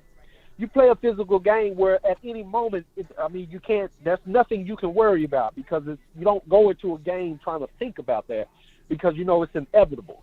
Somebody is going to get hurt sometime, somewhere down the line. There's nothing you can do about it. What you do in preparation counts up for it. Yeah. So we play these guys millions of dollars to get these people to take care of their bodies and take care of it. They know what to do. So I'm entrusting that they're doing what they're supposed to do. Now it's my job as a coach to scheme them the right way, like you say, to prevent them from getting hurt. But also I have to be aggressive, especially when I'm on the road, because the team is against me, the crowd is against me, the tempos, everything's against me. So I have to be aggressive, like you're saying. Especially when you get in goal line. You pound that ball till they stop you. And if they can't stop you, don't stop pounding it. Keep going. Keep going, man. Shoot. So, you right on that, man. I Appreciate you, man. Thank you so much, man. I appreciate you, man. DC4L, we going to smile. Let's enjoy this Christmas. Hey, Thank you, Law, for what you're doing, baby. Anytime, man. Christmas folks, man. Look, figure out ways to enjoy it, but it's just the little things we do, man. It's just like, hey, and I get it, man. Chuma is Chuma, right? We drafted a guy, Awesome Richards, right? Well, Chuma probably played better than him, but there's something wrong with my guy Terrence Steele, and maybe he's only a home guy, you know what I'm saying? On the road, he's been the dude. Maybe he can't hear the communications. Maybe he don't trust his feet. But we going to have to fix that up, ladies and gentlemen. I get it. Chuma going to do Chuma things. But to me, Chuma look better than doggone Terrence Steele. But that's a whole nother conversation. I got Jay, man, from the 774. You're live on the Nation, brought to you by Prize Picks. You in the mix? Talk to me, man. Yes, sir. First of all, I'm going to thank you for not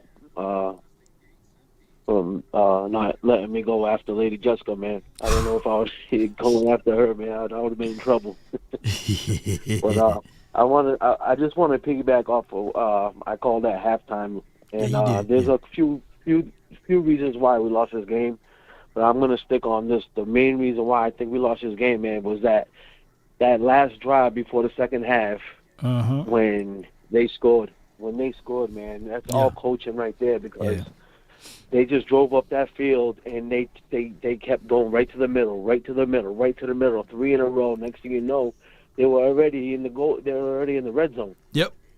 You know, you got to use those timeouts, man. That's coaching right there. You know, and Mike McCarthy's got to know these things. They say that Tua has the fastest release in the NFL. It's 2.38 seconds, I believe. Yeah. Now, come on, now. Obviously, he ain't gonna get there, man. So I think that's one of the main reasons why we lost this game, because that drive before the half, it killed us. It was a backbreaker. Yeah, man. it was terrible, man. You know, and this is one of the games I really believe that Dak left everything he had on that field, man. He was taking a beating. Man. Let me beat up on Dan Quinn just a little bit, though. Sure. Can I beat up on him just a little bit? If you look at the games that the Dolphins lost, how did they lose? Teams play good zone defenses, you know. And I get it, you know. When they played the Eagles, you know, they had, you know, a shell of themselves. They didn't have Ramsey. They didn't have Xavier Howard. They didn't have a lot of their weapons. But you can still see how the Eagles played them, right? They dropped everybody, right? And they said, okay, if you want to run it, run it. Their running backs are they're like versions of Tony Pollard, right, before the injury. But they're not pounder guys, right? You know, and they will get some gritty yards or what have you, but 9 times out of 10, they are a passing type of team. And if you played your zones properly, don't get nothing cheap, nothing deep, and you play that properly, I think that you get the ball back to your offense a little more. I think you at least cause a batted ball for an INT or what have you, and stop trying to get the sack off of Tua. Now, granted, there were some plays that we created pressure, but we only sacked that man one time with this vantage defensive edge rushers that we have in the interior guys. But go ahead, bro. Yeah. He gets rid of the ball quick. I mean, there's really not much you can do about that. You know, to throw the ball 2.38 seconds, and then, you know, all it takes, especially with Tyreek Hill's speed off the line, it doesn't take much. You know, he was throwing the ball. Yeah. Half the time, Tyreek wasn't even turned around yet. He was still running his route. You know. Yeah. So I mean, that's pretty much all. And I don't know. Is it me that really realize that? It seems like every week, whoever plays us, somebody's breaking some kind of record against us, man. And I'm not too happy with that. Every week, breaking a record against us, man. Yeah. You know, somebody's got a career game every week against us, so I'm not happy with that. And I want to ask your opinion. One more thing, and I'm going to hang up. is it only me, or does Brandon Cook look like Don Cheadle? That's the only question I have, man. I'm no doubt, man. Right, man. Yeah. Appreciate you, Jay. Care. Thank you. Yeah. He like a fatter face version of Don Cheadle, you know. Yep, he do. Law, there's no discipline for my guy Christopher Blunt. I mean, that part too, that don't help as well. That don't help. But you know, it is a situation. All right, we'll give y'all orders who we have next. I have Uncle Dave, MJ, No Clone Tyrone. Uncle Dave, man, how much do I need to start drinking on this drink over here? Man, you better have at least 3 shots out that mofo, man. At least 3 shots out of it. But still, with this game, even losing by 2 points, I'm still behind Dak 100%. 110%. Yeah. Because at least he got out there. Now you got Adoga and Steele. Now, Adoga, he did let one get by him to get that sack. But he did, for the most part, he did play pretty good. Steele, something is definitely wrong with him on the road. And he just played like ass today. Ass today. I said it. I said the word ass. Yeah, he did, man. Now, here we go back with the thing with Parsons. Now, I'm going to use a Perry Mason analogy. Now, you got Parsons. He gets on his podcast, and he gets on there with that Hamilton Burger BS, the irrelevant, incompetent, and immaterial BS about all these holds on him. They ain't going to call it. The refs are going to call everything on the line of scrimmage. Any penalty on the line of scrimmage, that's what they're going to call it. Now you got to go back to, now that puts it on the side. Perry Mason would come back with the objection, with the incompetent, irrelevant, and immaterial, and on top of it, subjective, argumentative, and calls for a damn conclusion. Uh-huh. The refs are going to call it the way they're going to call it. Yeah. They already got it scripted. I mean, they have it down the line how they're going to call it. CD knew damn well he shouldn't have had his foot on the line, and he backs up. But then you got to try to hold up the play a little bit if you got time to hold up the play before Ferguson even moved. Yep, Now, you got to understand too. And all right, so this is the rule. Yeah, you got to have 7 guys on the line. You know, LOS stretches all around the world, right? You already know. You do your quick math. You got 5 with the offensive line. There's 5 guys, so you know your 2 outside got to have down on the line. And when they motion, I think Dak, he the one motion my guy Ferg to the opposite side. You got 1 second to set. You got to allow 1 second to set. And what happened? Lamb looked to the officials, and he said, "Okay, back." But my guy, he was still motioning, you know. So I mean, that's discipline. I get it. Is it ticky tacky? Exactly. Do it disrupt the play? No, it don't, because it was on the other side of the field. They could have let that one go, but they called it. It is what it is. Could have let it go. They called it. It's a little mental lapse. Yep. And that's on CD. Now when they get into the red zone, the CD had the ball. Dak laid it in as good as he could in there. Right. CD only had minimal separation until the dude grabbed a hold of his drawers and started yanking on his jersey. Yeah. With the ref standing right there looking. Now, the ref could have called it, but he didn't call it. But it is what it is. That's life. But what I want CD to do though, this is what I want CD to do. Yeah. Hey, when somebody disrupts you, still fight through it all the way through it. And I know it's hard for me to say that because he's having all pro year. Fight through it. Don't give up, Dan. I'm telling you, he kind of like sometimes phases out. But if he's ultimately is going to complain about the push and pull, then lay out. When he pull him, tug him like that, make it like it's the worst tug in life. Flop it if you're going to call about it. You know what I'm saying? Either he's going to give me 2 ways. If you got to flop, you got to flop. You got to do what you got to do to get that play up. So I put that on CD too. But like I said, you have to scheme this man in. Yep, you do. Point blank and period. You have to set up these plays to scheme this man into scheme plays for CD Lamb, and you will get results. Throwing the ball to Michael Gallup is not getting you no damn where. Throwing to Michael Gallup is not getting you anywhere. He is not the Michael Gallup of 2 years ago. He's the Michael Gallup of now. And you can't be thinking about how he was back 2 years ago. You got to see him now. No more of this Gallup shit. Now, if that's anything, Gallup's ass should be on the daggum sideline, and you put Turpin out there. You get Turpin out there on the field, and you get some end arounds with Turpin. You get the number 18. Number 18. You get him out there, and you see that great catch that he made. Those are the guys you got to scheme in.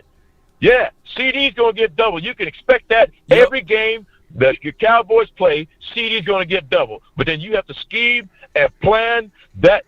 That offensive play, any offensive plays around CD, even if he is covered, you got to try to get him, keep him in the slot, put him in some end arounds, get some of these freaking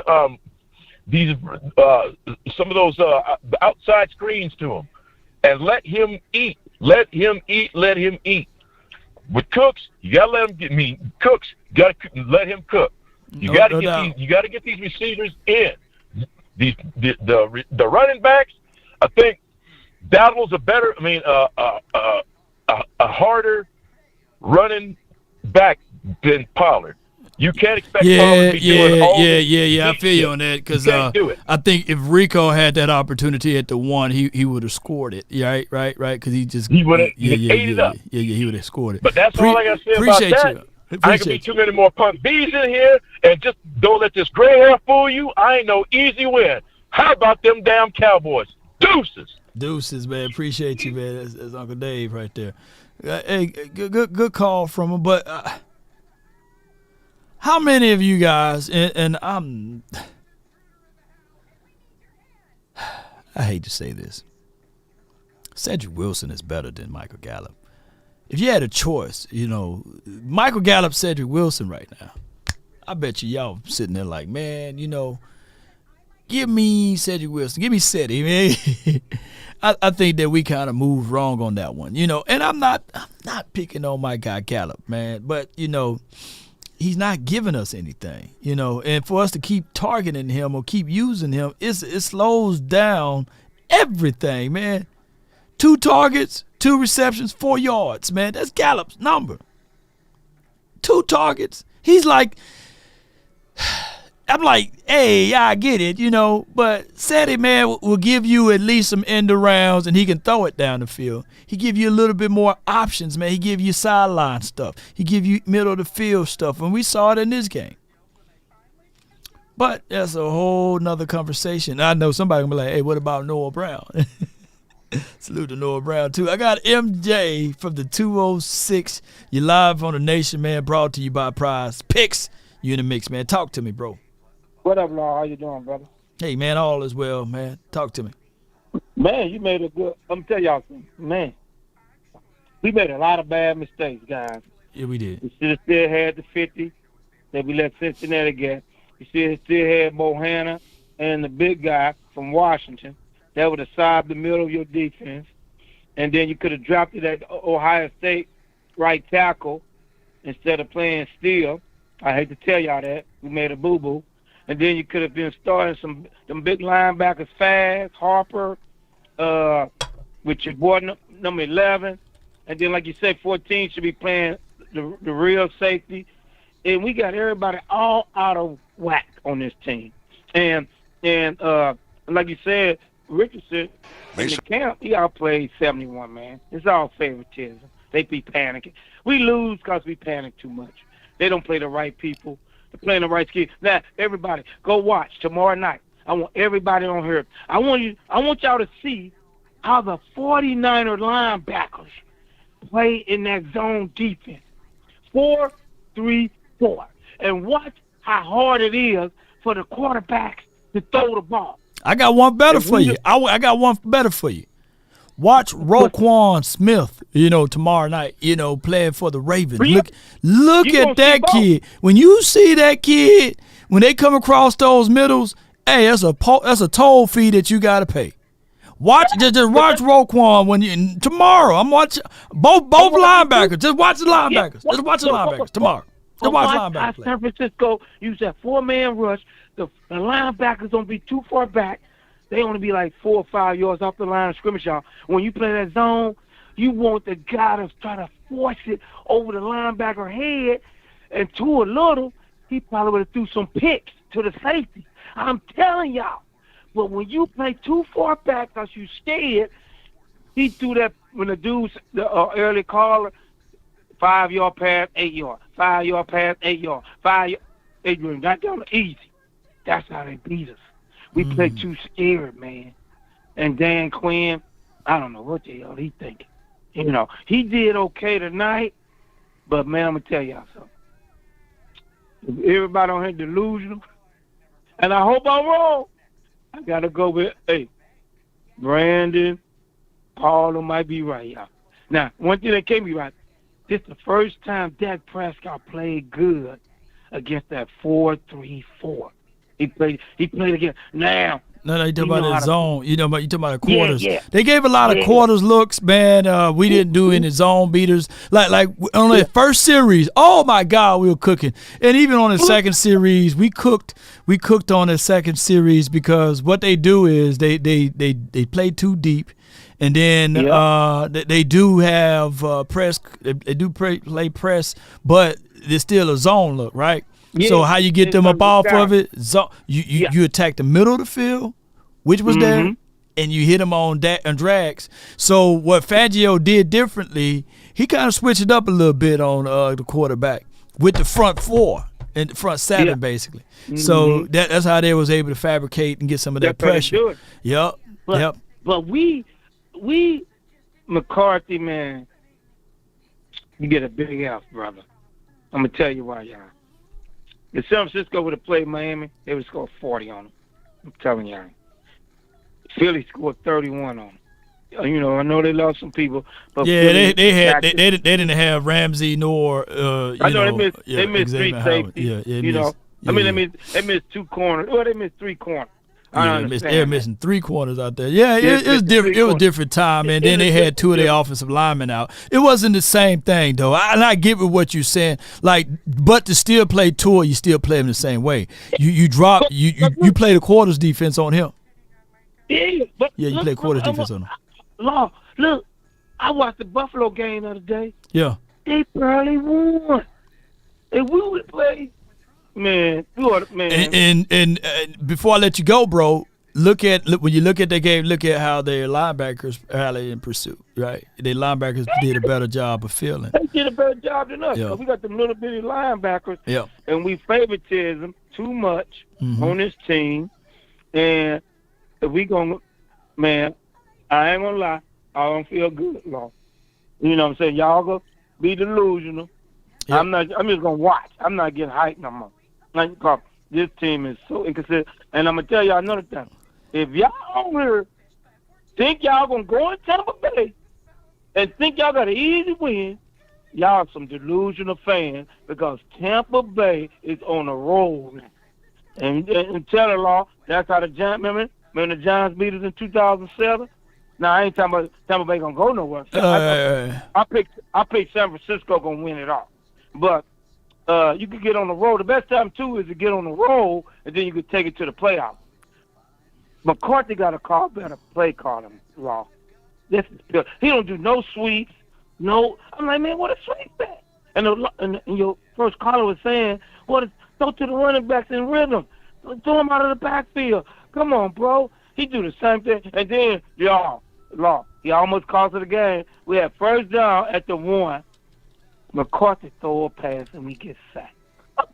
hey, we said almost cost the game. The game has already been been cost. You know, but appreciate you, man. Thank you so much, man, for calling in. Before you leave, before we left, Dak Prescott got us a lead, Brandon, 2019, but it was 3 minutes left. I said, ain't no way. I still knew we was gonna lose because that defense ain't gonna stop nobody when it counts. So. Appreciate you, man. All praises. How about them Cowboys? I'm just watching, fans. No doubt, we ain't man. going nowhere. Oh, man. Get out of here. Appreciate you, man. All right. Yeah. To be fair, we just came on the road with the number 2 defense in the league and the number 2 offense in the league. And the Tampa Bay Buccaneers, for what it's worth, they are the 17th offense in the league, and they are the 29th defense in the league, and they are the 30th special team. So far as from what they do, granted, I'm not sneezing at anybody that's in the playoffs is any given Sunday. Worlds of difference, y'all.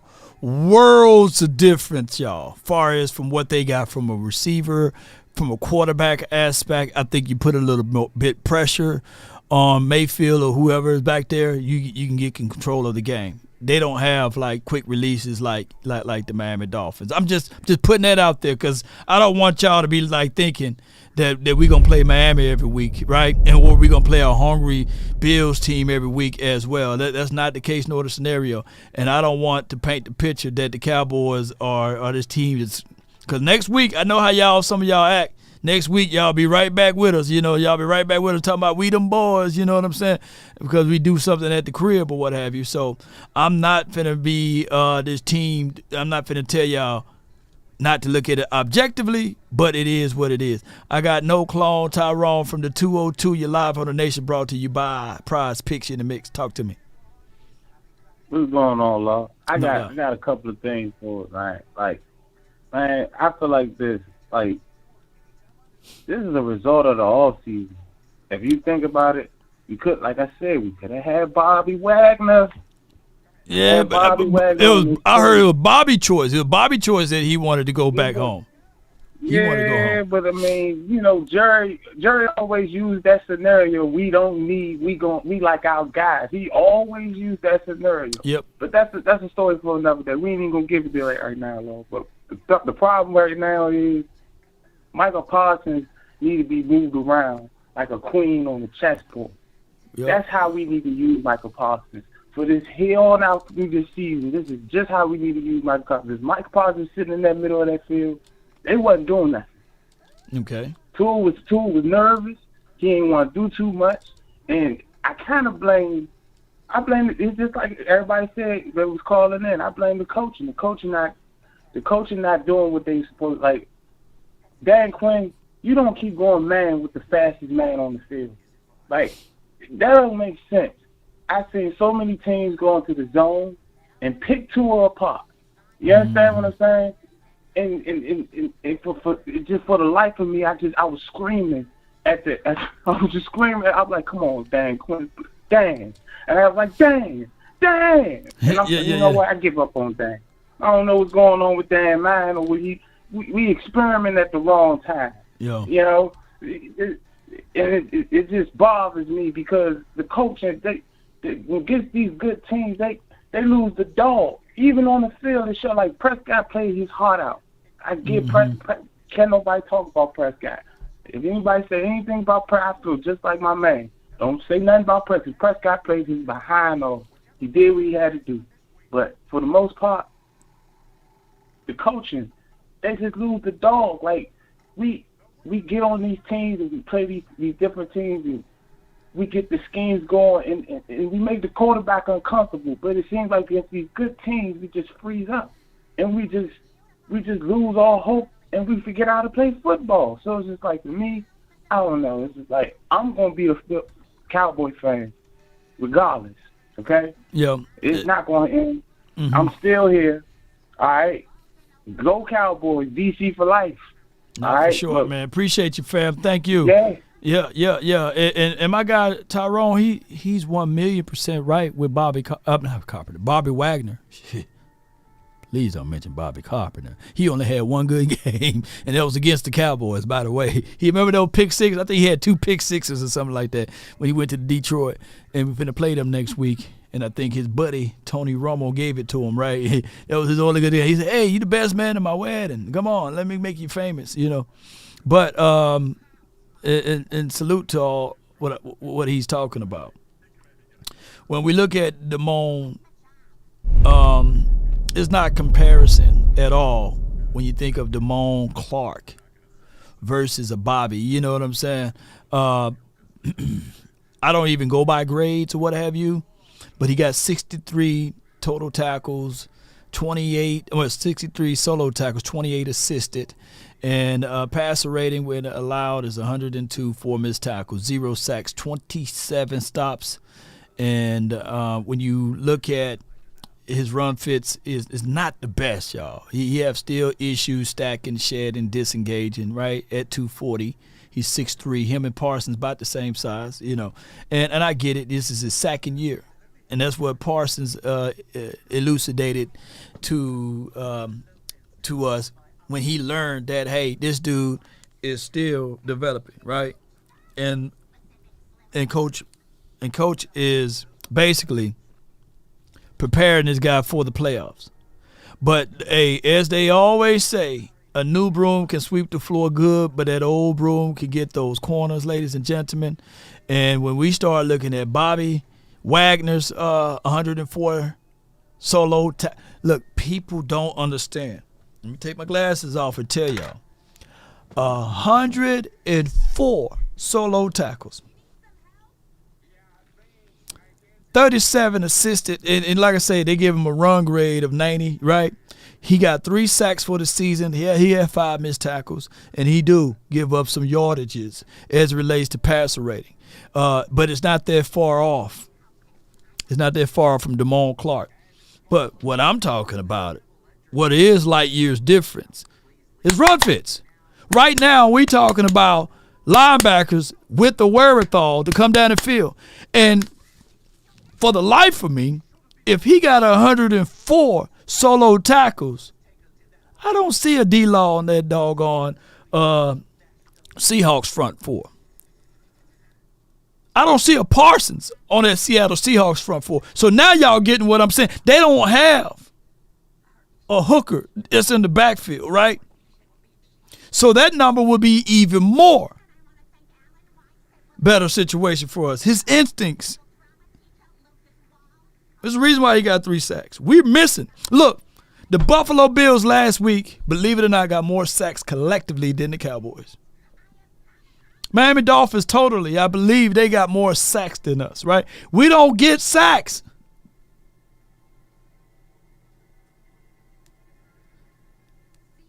And Zeta, not Beta, I get, for the life of me, I get it, Van Der Esch. We all love Van Der Esch. Salute to him. Salute to the Van Der Esch family. And Van Der Esch not giving you 104 solo tackles, y'all. Last year he had 68, 60-something. Van Der Esch may be a little bit better in coverage. But even him, he had issues as it relates to multiple things on giving up runs and also closing out certain things. We've been having this big old glaring hole on our defense in that linebacker spot. And that was the whole notion of us drafting Michael Parsons. We needed help at linebacker. D-Law gets hurt. Parsons is a freak athletic guy. We move Parsons up on the LOS. He played both ways. And the whole argument that everybody like to bring up that Parsons can't play linebacker. And so far, from Parsons' career, he haven't trumped his rookie year yet. Let me know, what did he do his rookie year? We're going to let another caller on. Now, I'm not beating up Parsons. His mind is made up that he's an edge guy that temporarily can play some linebackers, and he's not a linebacker that can temporarily play you some edge. He made up in his mind. And what's a reprobated mind is? Come on, man, y'all let me know.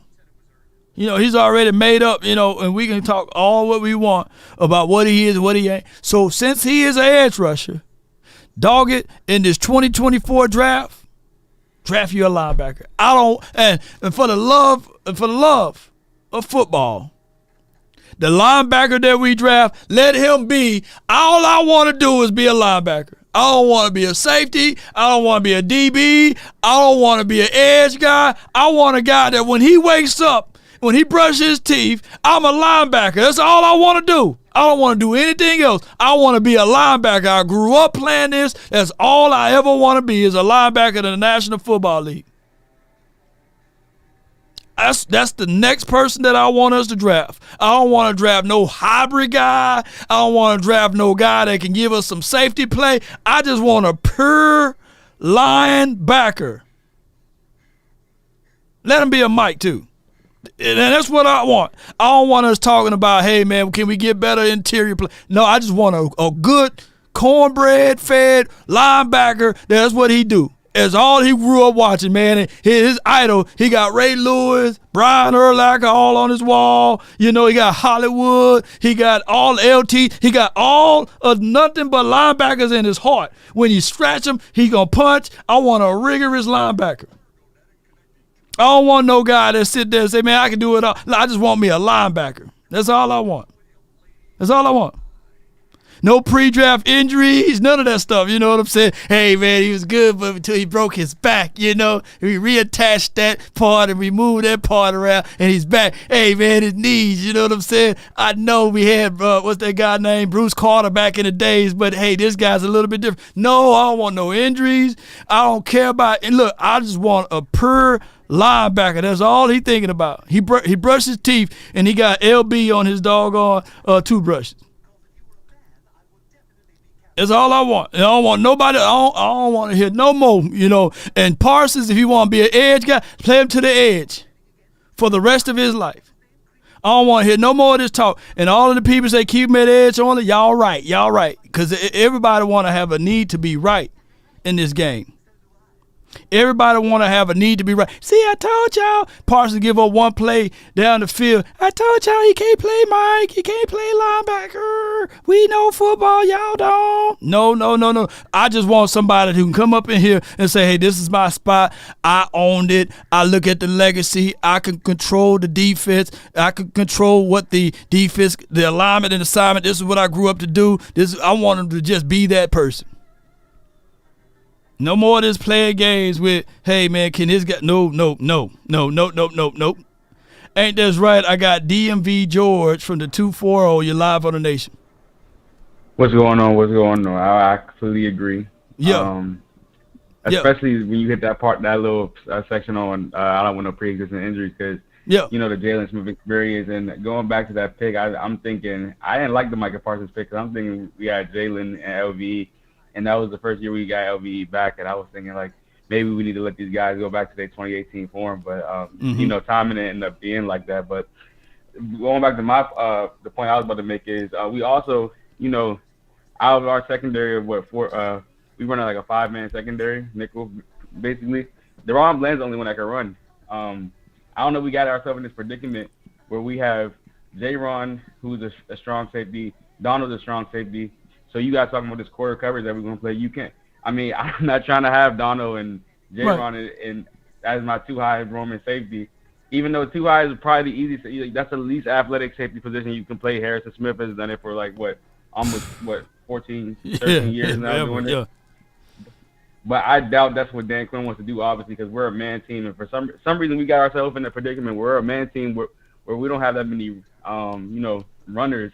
So, I mean, I guess our technique's pretty strong because of Al Harris. But, like, these guys, and Malik Hooker he can play, like, middle field safety, but Malik Hooker can't run either. So, we really got ourselves in this predicament where, you know, we face him like this. And with that being said, we still only allowed 20 points. And I feel like today you really miss. I'll admit it. Like I never wanted to go back to this or even like, you know, say put it on one player. But I feel like today we missed Zeke. Like on them 1 yard carries, you give it to the guy that you give the ball to 6 times the whole year. We're in week 15, 16. Oh yeah. So, I mean, yeah. and I don't even want to say like sound ignorant and say Zeke helps our O-line problems with running the ball in the red zone because we haven't been able to run the ball in the red zone all year, and I doubt we'll ever make this mistake again. Because that's really the main reason why we have red zone struggles, and it's because we don't have no strong. We've never had a strong running game in the red zone all year for the most part. And you know, counting on your fullback, he can get you there for the short term, but we're not. The goal is not to rely on your fullback in the red zone, and you know, I feel like going forward, we're not doomed. I'm tired of people coming here and say, how about the Cowboys, at the same time riding the Niners meat. We're not doomed. We're still in it. We only lost. I mean, it came down to a few plays, just like it did in the Eagles game. And you know, this team has shown that they can flip the switch, because this team definitely flipped the switch during our bye week. They completely flipped the switch. So I mean, that's all we can really hope for at this point, and hope that these few plays start swinging our direction, because we got to live with that. We're going to be the most penalized team like we were in 2021. We're going to have to live with that. We're probably going to, if we play the Niners or the Eagles, we're probably going to give up 8+ penalties. I can guarantee that. But the only way we can overcome that is with a run game and being ball dominant. No doubt, man. Yeah, you know, those are a few things that we have to. It's any given Sunday. It'll be kind of crazy for a team to mail it in when they are 10-5 right now. I would say this, though: these last 2 games, you just want to finish out strong, though, and we're gonna have a great opportunity in a home game versus the Detroit Lions, and especially in a game that you're gonna put the Jimmy Johnson in the Ring of Honor. You would think that, of course, they will be able to hear each other, make necessary adjustments, and it'll probably be a good, game for us. We'll see. I'm hoping this breaks a curse. I'm hoping that the Jimmy Johnson Ring of Honor thing breaks a curse or something. Yeah. But it's all good. And then against the Washington team, this could be a game in a situation and scenario that that they will probably be looking at it like, okay, depending on seeding or what have you, you probably look at your classic, you get your starters to play a quarter, right? And then they'll get those guys up out of there. So I feel like that's what they do. I feel like this is gonna be another 12-5 season, like 3 seasons back to back at 12-5. Like I said, it depended on how, like, for example, it's contingent upon if the Eagles win tomorrow night, then it's going to be that, right? It's going to be nothing you can do to close the gap. Nothing you can do to close the gap. Yeah. So they may look at that and say, okay, because Cowboys play like that. They play scared of the injury. I feel like actually the opposite, because last year we had no chance of making anything happen against the Commanders last week of the season. I went to this game and it was like 20 degrees. It was like 28 degrees outside, and I seen the Cowboys players before they left their hotel, and they didn't want to be there. So I feel like, and they still, most of the starters played that entire game, and we didn't get blown out, but it wasn't. But unless they be lying to kick it though, they was like, yeah, we played vanilla. We was trying to experiment and stuff like that. You remember? They didn't even roll coverage to the other side. They let Terry kill those guys. They knew, because all we had was Trayvon Diggs. Yeah. Who did we sign mid-season last year? Oh, my God. Kelvin. I mean, we tried so many guys, man. They kept burning those dudes on that right side. They didn't do no adjustments at all. Look, and we was like, hey, wait a minute. We came into that game stumbling. We came into the playoffs stumbling. Then they pulled the rabbit out of the hat versus the Buccaneers. But the kicker kept missing, But I'll see, though, man. You said you was at the game. You going to go to this one? The last game of the season again? It's too cold, and I feel like every time I go to that stadium, the Commander Stadium, it's either a close game where we end up losing. I hate that stadium. Like, I've been to a lot way better stadiums than that. I doubt I'll ever go back to that stadium. It's like literally 5 minutes away from my house. Yeah, but we'll find out, man. I appreciate you for calling in, Chief. No problem. Good call from you too, by the way. Good call from DMV George. Ladies and gentlemen, we down to the last 2 callers, and we've been rolling for a long time. I got Glenn out of Philly, and I got Eagles fan from the 302. I can't leave with a Eagles fan being the last one, so I'm going to put Eagle fan in front of you, Glenn. From the 302, you're live on the Nation.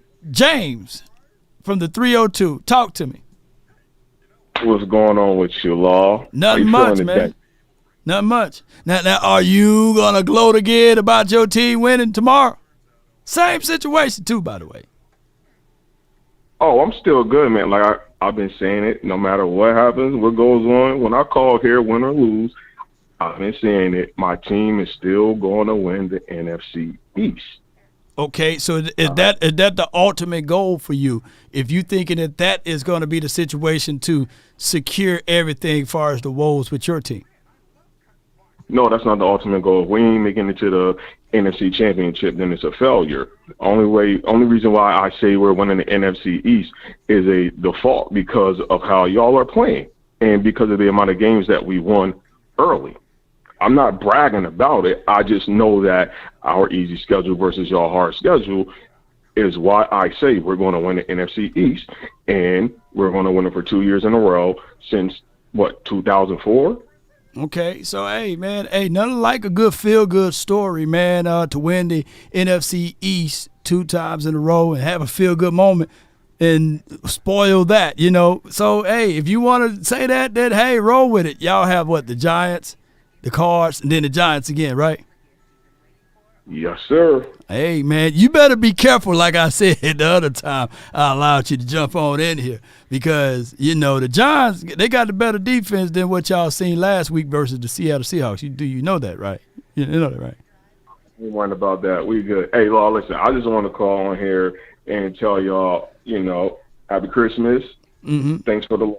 I greatly appreciate it. Hey, man, just smile away, man, because y'all play on Christmas Day. This is the eve of the Christmas. So, hey, I'll be watching, bro. Appreciate you for calling in. No problem at all. Take it easy, my man. No doubt. That's James from the 302. Win, lose, or draw. Look, he's the only Eagle fan that I know for sure, that will call in, win, lose, or draw. But, yeah, James Simmons says, hey, you want to give the man a cookie? Give him a cookie, y'all. Give him a cookie. But they better win tomorrow because I'm going to take some of that clip. We're going to take that clip and we're going to roll with it. Yes, indeed, because I can tell in his voice. James, you try to secure it just a little bit, but you're smiling as you're talking. Right now, James somewhere drinking on his nice bottle of liquid, you know what I'm saying, his beverage of choice, and he's smiling like, yeah, I was happy for this. Sometimes it's okay. That's okay. You can win this doggone NFC East. I think our goal is to win the Super Bowl. But for this doggone game, we don't have to mention S and a B at all because we did look kind of real sus on certain situations. The Cowboys, we got technicality things that we must improve on, and dog it, we can clearly see it. But, hey, I got my guy straight out of Philly, Glenn, from the 215. You're live. Talk to me. What's up, Law? What's up, man? First of all, Merry Christmas. Thanks for doing all that you do. Man. Hope everybody in CB Nation have a healthy, safe Christmas or whatever you celebrate during these holidays. That's first thing first. Put me on after Eagles fan. That's okay. I won't hold that behind. I won't hold that against you. Yeah, man. I couldn't finish out with him, man. You know how it goes, bro. I said, man, he had to skip you, man. I said, go on, let him, man.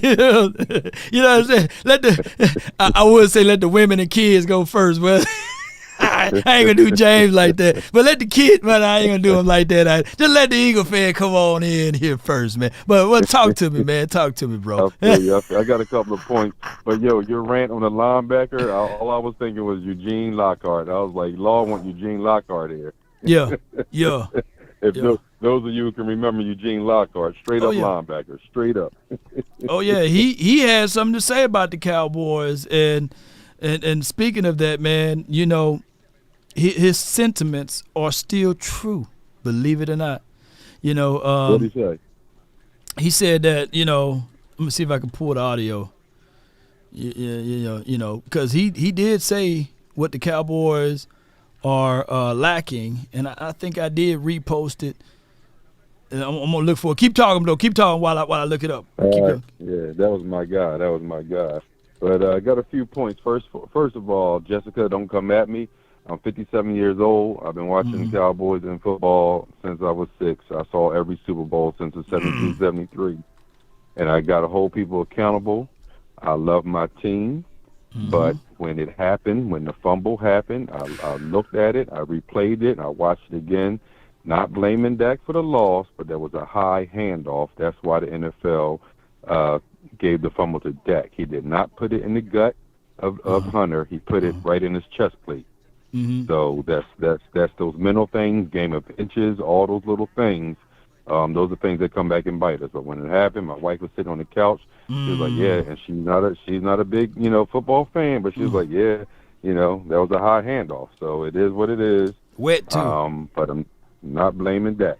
So Jessica, relax, my dear. Oh yeah. Oh, okay. Okay. Yeah, I'm wondering why. First thing, why did we wait so long to use Turpin? Pause. The Turpin package. Why did we wait so long for that? I said, you want some people. Hold on. Hold on. Here you go. Here it is right here. It took me a minute to get it there. Shout out to my guy, Cowboys Cave. Yeah, you're right on the money. Why did it take us so long to get him? But, hey, if you could probably put it on mute, you can hear and turn your YouTube volume up, you will hear what Eugene said, But hold on. Okay. I'm going to mute you right quick, and then I'm going to click back over to you. You know what I'm saying? So bear room for 1 second so you can hear this. Yeah. Here it is right here. This Eugene. That's hungry. I said, you want some people that's willing to spend the next 20 weeks hungry for identity. I told you guys, you need some people that's hungry. I don't know about you, but that team that you threw out there on that damn field, they wasn't hungry. They were satisfied. The Cowboys are an appetizer team. The truth is what it is. If you think last week was bad, if they don't get off their ass and present something better than they did this week, it's going to be a long season. The fans deserve a hell of a lot more. You need some people that's hungry. I don't know about you, but that team that you threw out there on that damn field, they wasn't hungry. I said, man, look, that's a hit machine right there, man. And the way, look, blessed be the mic because he got some spit on it. I promise you he got all type of spit on it. Glenn, did you hear that spit that was coming out? Shoot. I heard it. Yeah. hey, we just need some people. You need some people, Yo, that's so ironic because I didn't know that happened. But he's the first linebacker I thought of when you went on your rant. Yo. Gene the hit machine. Man, he be like, nah, I don't play like. He just needs to say, when you have a person that you move around, he just needs to, I'm a linebacker, you know what I'm saying? Don't put me on the edge. Exactly. I'm ready to hit somebody freely. You need some people, with a killer instinct. Just line them up, lace them up, and none of this polite stuff. I'm not going to help you up, and if you come across the middle, there's a fine or a toll that you have to pay. Mm-hmm. And then that was almost like this. That was almost like the Sparta sound drop. Sparta.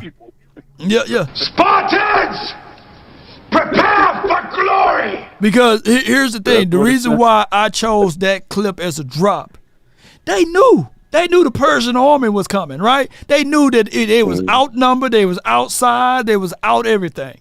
And he said, hey, and the little man that gave up all of the secrets and everything, and he just said, hey, all right, just prepare for glory. Prepare to leave it all out there on the field. And the Cowboys, to me, we would do a good play, and then we would run as fast as we put the play up from it. Then to continue to do it. Like, just continue to do it till they beat you and stop you with it. For the life of me, I don't know why they don't do it until they stop it type of stuff. Hey, I feel you. I don't understand. Yep. I don't understand. Just like the Turpin, like I said, with the Turpin, I was calling for that all night. I'm like, where is Turpin? And just like you called it, like you watching Tyreek Hill, just like you said, Turpin is not Tyreek Hill, but Turpin is our Tyreek Hill. Yeah. So put the package in, pause, put Turpin in and run the plays. Run the plays, because he's our fastest dude. Man. I don't understand it.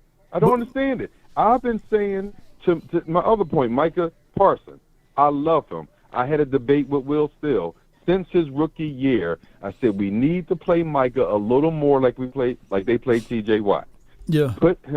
Drop him back a little. I'm not saying every time I'm not saying take plays off, but you have to learn how to outfox the fox. These teams, it is designed to get the ball out of these quarterback hands. Do not make Micah beat you.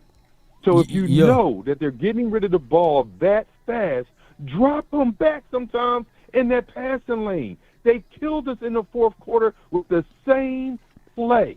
They was passing right there, right beyond the linebacker, in front of the safety, to the tight end, to the wide receiver, to whoever. And if you drop Micah back, every now and again, it's a pick.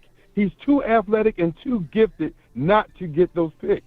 Man, you know, and I know it's a double meaning. It's a double meaning with my guy Will, because, you know, they from the same hometown. You know what I'm saying? And I'm not saying I ain't saying my guy Will is not going to give an objective thought on it, because I know Will. You know, and we know Parsons, right? And we know how athletic Parsons is.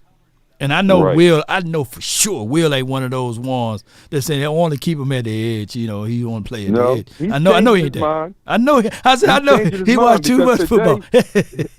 Him and Jesse today agreed. Jesse Holly even said from day one, he said, rush Micah, do anything but rush him. Now Jesse pulled back and said, no, you need to mix it up. And Will agreed. But 2 years ago, Will was like, no, send him. I said, Will, he's too small. He's too easy. It's too easy to read him. Don't send him every time you're going to wear that dude out. Drop him sometimes. He's a beast. He's athletic, but don't send him every time. There's no need for that, especially when you know he's not going to be effective when they're getting rid of the ball so quick. Yep, and drop him. Old folks say this, you know, and I'm from Mississippi, man, and they have all type of sayings. Either you're pregnant or you're not. You know, you can't be a little bit pregnant, right? So, so we know that Parsons is athletic. I hate I literally hate the word when people say he can't play linebacker. Like, exactly. When you say that, you saying that he's not a good player. Because if I had a choice to pick Damone Clark or even Marquise Bell or even whatever my guy J. Ron Kearse is doing, opposed to Parsons, give me Parsons any day, every day, even twice on Sunday, right, to play any of those spots.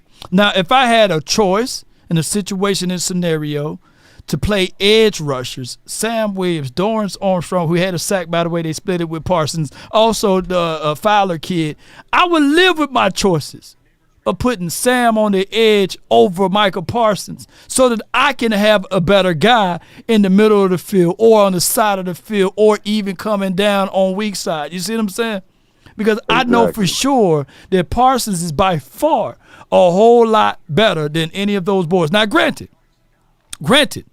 Parsons is by far one of the best edge rushers in the league, right? Yes. But if I'm not getting home and it's been 35 quarters that they are not calling holding on him, then I'm the fool, right? I'm the fool. If I know for sure whenever I get into my whip and I drive in this prominent neighborhood and the popos get behind me and I'm the one with an open container, or if I got more than 2 ounces, right?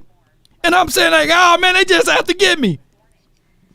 Damn, dude, come on, use common sense. Yeah, they out to get you. They out to get you. They out to get you, so don't be there. They ain't where you belong. You know what I'm saying? Exactly. But the people, dude is a weapon. He's gifted. He's gifted. He's a weapon. Use him. Yeah. Like that. and yeah, my guy Glenn Caper said, yeah, you can literally still blitz him at linebacker. And I'm thinking that in this game, you got D-Law playing out of his mind. You got Sam Williams who's getting around the edge and he's winning, right?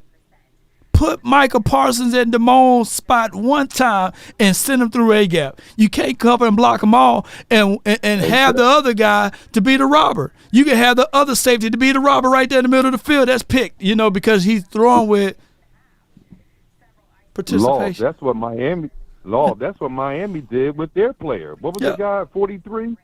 The blonde kid, the hair with the blonde hair. Yeah. That's exactly what they did. He was blitzing in the gap. and he went to the edge. He was all over the line. Yeah. It's frustrating. It's frustrating. But before I let you frustrating. Go, before I let you go, Jessica, I'm not coming at you, Jessica. I said, Jessica, don't come after me. I love you, Jessica. All I'm saying is that gave the ball high to Hunter. I love you, Jessica. Here's the thing, though, and here's my only thing. They're going to always pet it on Dak regardless. Even if it was low in the belly, it's going to be Dak DPF. And I get it, man, But hey, I blame me. You know what I'm saying? I've been banging on the table for 40 ounce, get out there all year long. They wait till week 15, 16, finally give him the ball, and the first thing he do is fumble the ball. You got to give it back to him. You got to You got to make show that you got faith in the young boy. You have to. Yeah. But we end up scoring. We end up scoring on that possession anyway, right? The one that we got sacked for 9 yards lost. Did we score on that possession? That one. No, we didn't score on the fumble. No, I'm talking about we got back down inside the 2 or 3 or something like that. Yeah. The next series. We did. But not on that series. Yeah, it's just damn. But they totally confused us with the front line. They knew, like one of the callers said, they knew our deficiencies on the line, and they were able to double. A caller earlier said he knew CD was double. CD wasn't the only one double. When you go back and look at the game, it seemed like there was 2 guys around every receiver on like 90% of the plays. Even when Cook scored, there was 2 guys on him. Yeah. So it was like they were able to rush with 5, and they was dropping 6. It was amazing what they were doing. Guess what and I know Fangio is not akin to like what the Niners do on defense. But when you play quarters, that means, or when you got people doubled up like that, they don't give a damn about your run. They say we will let you run all day because they playing to the tendencies, and we don't have no threat of the run. And granted, I like my guy Pollard. Pollard to me, and there's no shape, form, or fashion throwing hate at him, but he's not Batman. He's a Robin, He's Alfred. He's any sidekick that you want. You know what I'm saying? He's not the main one. He's a side chick. He ain't the one. You know what I'm saying? That you're gonna sit there and say, "Hey, that's the piece that's missing." Pollard works best as the sidekick, Nightwing, Robin. Name me all of the sidekicks, y'all. That's what he is. So and he works and he flourishes at that. Look. Yes, he does. Let me say this. I know you got to go, Glenn. No, I'm cool. You seen so many movies that Batman get into damn trouble, Joker got him right to dead, then all of a sudden you look up, Robin comes swoop in and tie him and get him up out of the loop, right? Right before his feet touch the toxins, right? We seen so many movies that all of a sudden you get the sidekick to come through and being able to save the day. That is who Tony Pollard is. He ain't the number one guy, and there's nothing wrong with not being the number one guy. Nothing wrong with it. Nothing wrong with it. Nothing wrong with it. Nothing wrong with it. Nothing wrong with it. He does best, like they said 2 years ago. I forgot. I don't know. Was it Garrett or I don't know if it was Garrett before Mike McCarthy came here, or Mike McCarthy, or maybe Mike said his first year. They said when you run the same play with 2 different backs. Meaning when you run the same exact running play with Zeke. Right. And the defense is used to seeing Zeke because Zeke is a glider and he's a strong guy. And when the defense gets used to that, and then when you put in someone like Tony and you run that same play, it's different. Because now that quickness, that speed of Tony, the defense was not used to that. So that's where being the number 2 back benefited him. Yeah, he's softened it up. A number 1. Mm-hmm. Yeah, he so softened it up, and Tony was able to take advantage of it. I love Tony, but like you said, it's facts. He's not a number 1. Man. So we got a lot. We have a few things, like you said, some minor things, but they're magnified because they're happening at the wrong time. We have a few things that we need to sharpen.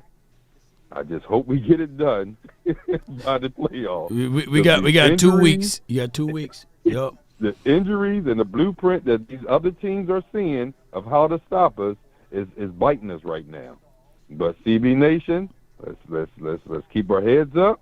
Yep. So Cowboys, all once again appreciate you. You have a Merry Christmas, and let's talk after the 30th or before the 30th. No oh, doubt. hey, Law. Law. One more thing. You know what Quinn is going to tell? You know what Campbell's going to tell the Lions? What? Campbell's going to tell his team that the Cowboys scheduled this game like it's the homecoming game, because they're going to say that they think y'all are the homecoming team that's coming to play the big boys when Jimmy Johnson go in the Ring of Honor. So that's what he's going to tell Detroit. He said they're going to look at y'all like y'all the homecoming pushover. And you know what? We better be ready for that. Well, we better be ready for it. Better be ready, because Campbell going to get them boys up. There's no doubt, man. Have a good night. God bless. Amen, man. Good call from him, man. Appreciate him. Appreciate everybody, man. We've been rocking, man, live rocking with all of this. Appreciate everybody for tuning in. Cowboy Nation.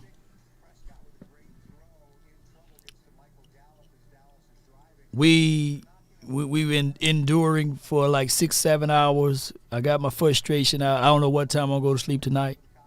I don't know.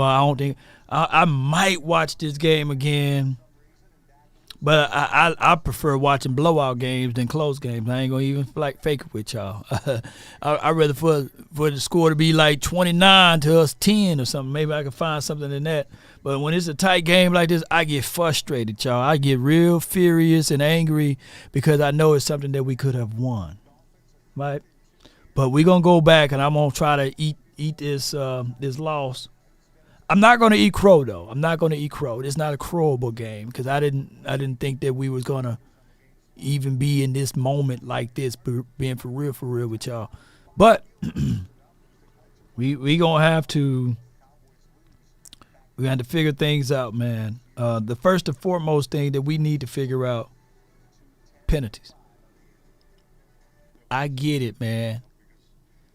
We're going to be talking about penalties, and the things that we need to clear up and shore up. But when it's penalties that we need to clear up, like false starts, offsides, we didn't have any offsides in this game, but illegal shifts, illegal motions, those are frustrating. Those are sabotage things those are things that you can control. You control that. You can control that.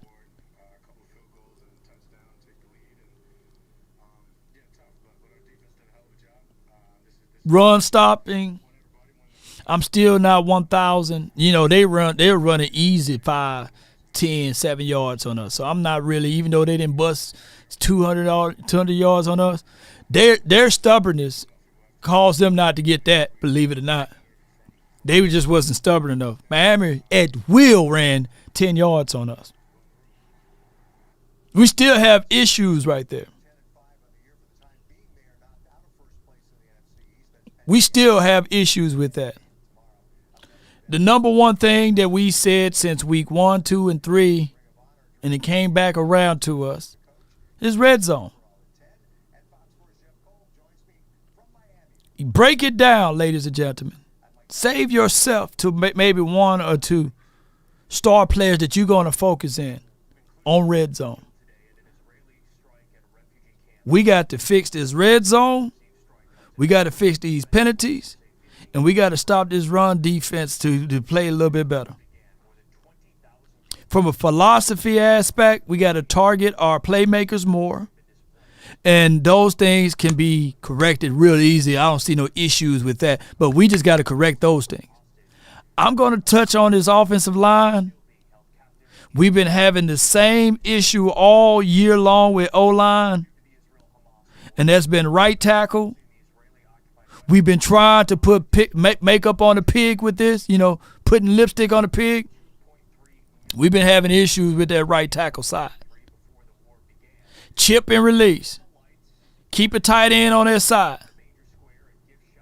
Do something. Keep your quarterback upright. I would give Chuma a slight pass in this particular game. He did all what he could. But we're going to have to get better collectively as a team. ladies and gentlemen, on my way out, man, let's keep our head up. Let's continue to fight through the echoes of the whistle. It ain't over with. Rewind, listen to what Lady Jessica said. We still got opportunity.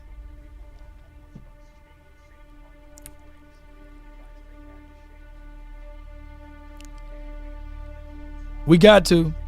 Win, lose, or draw, I'm trying to continue to give y'all efforts. One thing y'all can say for me, Law gonna give y'all some full work.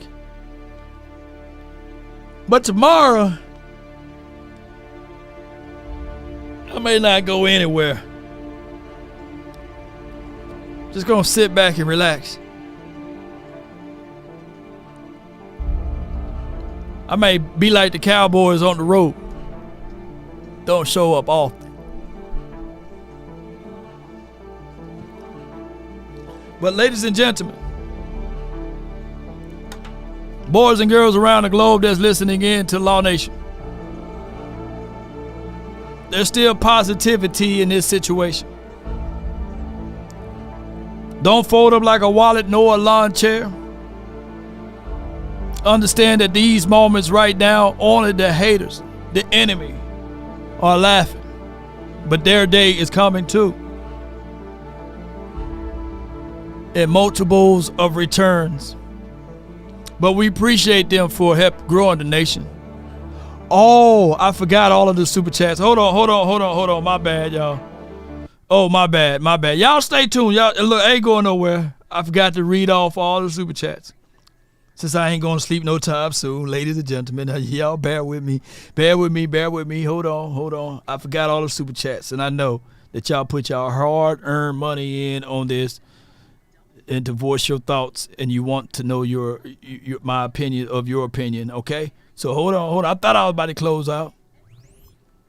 Somebody say, hey, man. To know your hey, man, what about the super chats, man? I threw about $30 in there, man. Law tripping, man. Hold on. I'll read all y'all super chats. Just bear with me. It'll take me a minute to pull it up, though. Put my shades back on. I thought I was gone, but I'm going to work overtime for y'all. Y'all work overtime for me.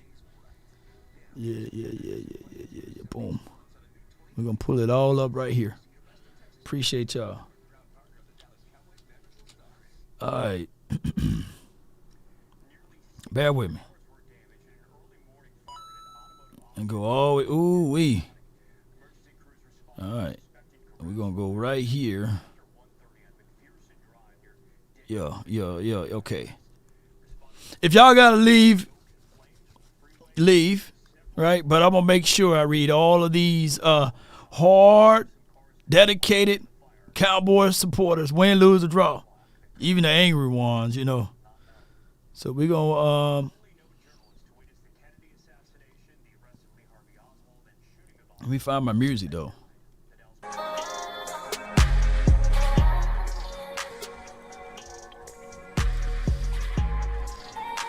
All right. Got P.J. Perry for the $19.99 for your mind. Said this is how our season will end in January if we don't get things together. That's objectively speaking. Byram Joe David says Al Harris for defensive coordinator. I can mess with that. I can rock that. I can flat out rock with that. We just gonna have to clear up some things on the back end. Yup. I got Jake the Great. Parsons need to play more at linebacker. All 4-3 speed is going to waste on defensive edge. Like a fast car that can't turn. You know what I'm saying? Can't push brakes on. I've seen so many times that Parsons beat his guy, or beat his man. He get held, and all the quarterback do is just climb the pocket. He climbs inside, he make his throw. It's not an effective play. Parsons would be better used, not even on the edge at some games. It's to just loop him around inside the middle on a twist stunt or something. DMP Nation, appreciate you. Dan Quinn is a problem, and players don't want to use Yeah. Appreciate you. I think you want to say use them. You don't want to use players. Cortez for the 199 for your mind. We don't have run game nor run defense. Oh, I got to give him a horn. When you get that horn.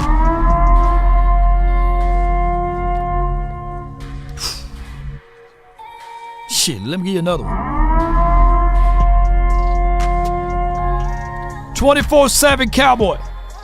$9.99 with the $10 super chat basically. Law, do we really think Mike and Dan can get us prepared for playoffs? Let's be honest. In real, we always blame the adjustments. It's clear that we don't have the personnel and not ready.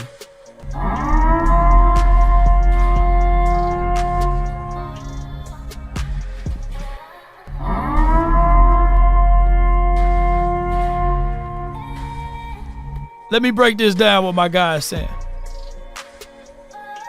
Let me break this down. Appreciate everybody who's live with me, rocking with me right now. All 510 of y'all.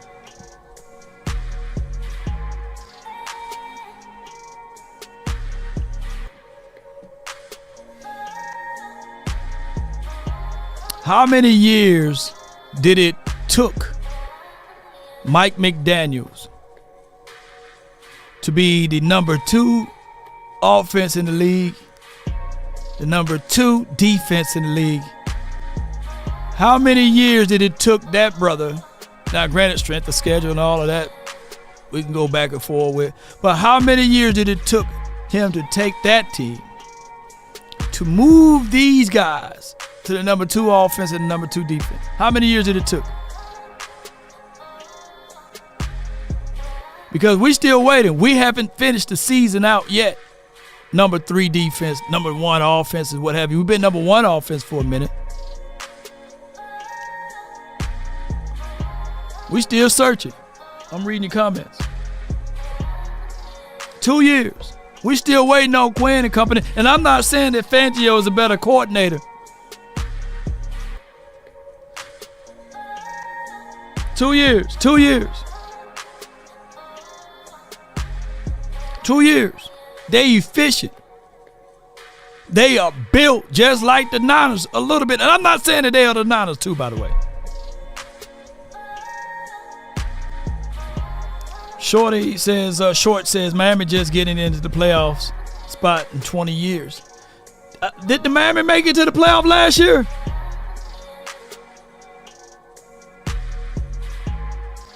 Did the Miami make it to the playoff last year? And I'm not beating you up, Short. I'm not saying that the Miami Dolphins are just a better organization than us.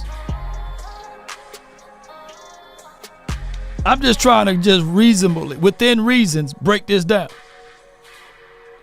They were a playoff team last year, and if I'm not mistaken, they damn near almost beat the Bills, didn't they?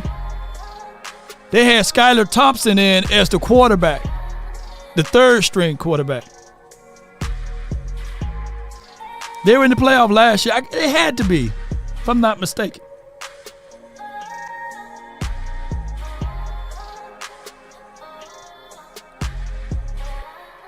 All right.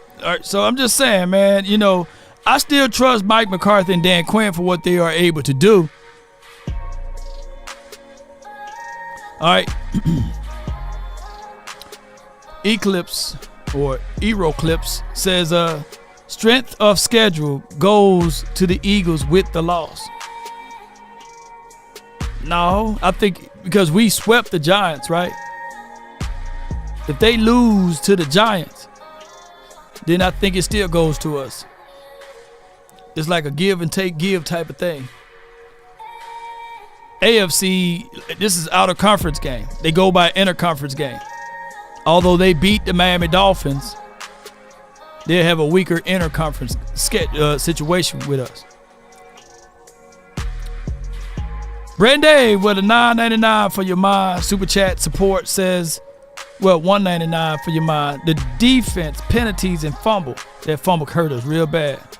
Ruiz Jr., shout out to you for the $2 super chat. I just believe the refs were more transparent. Yeah. I wish that they were more transparent. Yeah. We need Zeke back. TP. Where my music at? Come on, get my music. Play again. I think that the reason why that they didn't bring Zeke back because Zeke wanted $7 million APY. They wasn't gonna give that to him. They wasn't gonna give that to him. But I appreciate y'all thinking that Zeke is the guy. But he wanted just too much money for the Cowboys. Him and Dalton Schultz, by the way. They didn't want to spend that money for him. Granted, salute to Ezekiel Elliott. He's better than Hunter Lupke inside. That part of the field, by the way. But what the Cowboys should have done, just draft the doggone running back early. You could have drafted A-Chain or somebody. Shoot, whatever. You could have drafted Keaton Mitchell, even though he got hurt. We drafted Deuce Vaughn. He don't even see the field. He was a healthy scratch. Brandon J says, no, what's up, Law? In your opinion, this is from Christopher. Should the Cowboys move on from Tony Pollard after this season, start Rico, start next season, and draft the big back? I think the Cowboys should just draft the running back. I think that if Tony Pollard come back, it will be for dirt cheap. Here's the crazy thing about Tony Pollard. He'll be more explosive next season than he is this season because he'll be a year removed off of his injury. But that's a whole nother conversation. Maybe he'll come in at a cheaper rate. Brandon J says, everyone relax. Even if we won out and Philly wins out, we'd still be 5th seed. If Philly drops a game, we're back in 3rd seed. We beat Detroit next week in the 2nd seed. Then we got Washington. I feel you, Brandon. I feel you, Brandon J. Press says, Mike, look like he's ready to go off. Yeah. Below the Heavens, and you're right, Press. Appreciate you. Below the Heavens says Cowboys won't play Tyler at left tackle because of more money. If they still thinking about money, they done already lost the race, right? Derek Harris says, I'm with you, Law. We seen Lewis follow Hill in motion. I said no. Oh, bad defensive call. Yeah, you can't do that. I would go to that. I think anybody who played quarterback in middle school, high school, college, they seeing that it's one-on-one motion. They motion the guy, seeing it as man-to-man. All you want to do is hit him under drag or hit him underneath. I trust heel speed more than I trust any guy on this team. That's why you got to play zone. That's the reason why zone defenses was created. Brad says, we miss Zeke, especially in goal line. TP ain't him. And since your name is Brad, bro, come on, wait. Check out the big brain. Check out the big brain on Brad. You're a smart motherfucker. That's right. Appreciate you, Brad. Press says, if it's the players' law, nothing going to change. Perez says Parsons isn't playing good enough. I get he's getting pressure, but good quarterbacks can play with pressure in their face. Pause. Yeah, they can. Daniel Park, appreciate you for the 5. Thank you so much. Thank you so much for becoming a member. Too cool. CeeDee Lamb is so underutilized. It's a shame. Oh, it's a god doggone shame. It's a crying shame, man. Look at that crying button there. It's a crying shame. It's a crying shame, baby. Hey, Parsons is a damn linebacker. Stop letting him line up every play at the edge. Fowler and Williams are absent. Let me give you a horn, bro.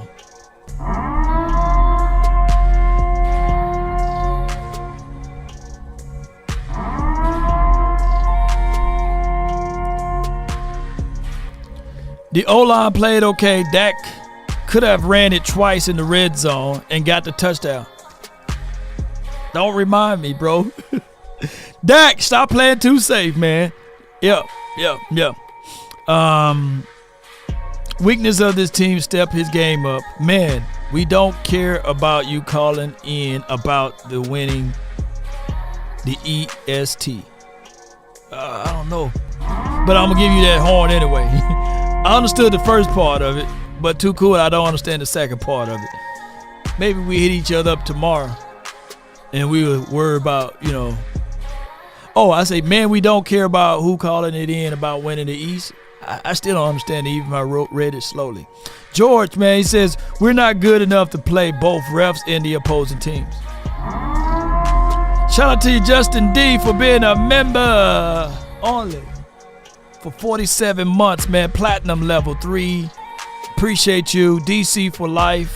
Always tell them what time it is, Law. Appreciate you. We got Cali Cowboy Bull Sugar. Fumbles and sack at the 1. And Cali, if your name was Brad, check out the big brain on Brad. Hell yeah. All right, Cowboy Sports Report by Charles in Charge with the $5 support. He says the second seed is very alive if Philly lose one or the next 3. And we play like the home game, Cowboys versus very beatable Detroit and Washington. Second seed is our road to the NFC Championship game. Salute to you, Cowboys Sports Report by Charles in Charge. Pedro for the $4.99 for your mind. It will be an early playoff exit yet again with this type of play. I'm highly disappointed in the performance on the road this year. But we ain't speaking those things into existence. It's an anybody ball game, ladies and gentlemen. On our way out, ladies and gentlemen, I thank all of those who supported the channel, the nation, and beyond. Now we can get things going. Now we can talk about what we need to do. Because at the end of the day, I appreciate y'all. Those fumbles did come back to hurt us. It seems as if, though, when things do hunt us, they coming. It's like the doggone Michael Myers, movie. He just wakes up and he just walk and come chase you. The Jason movies.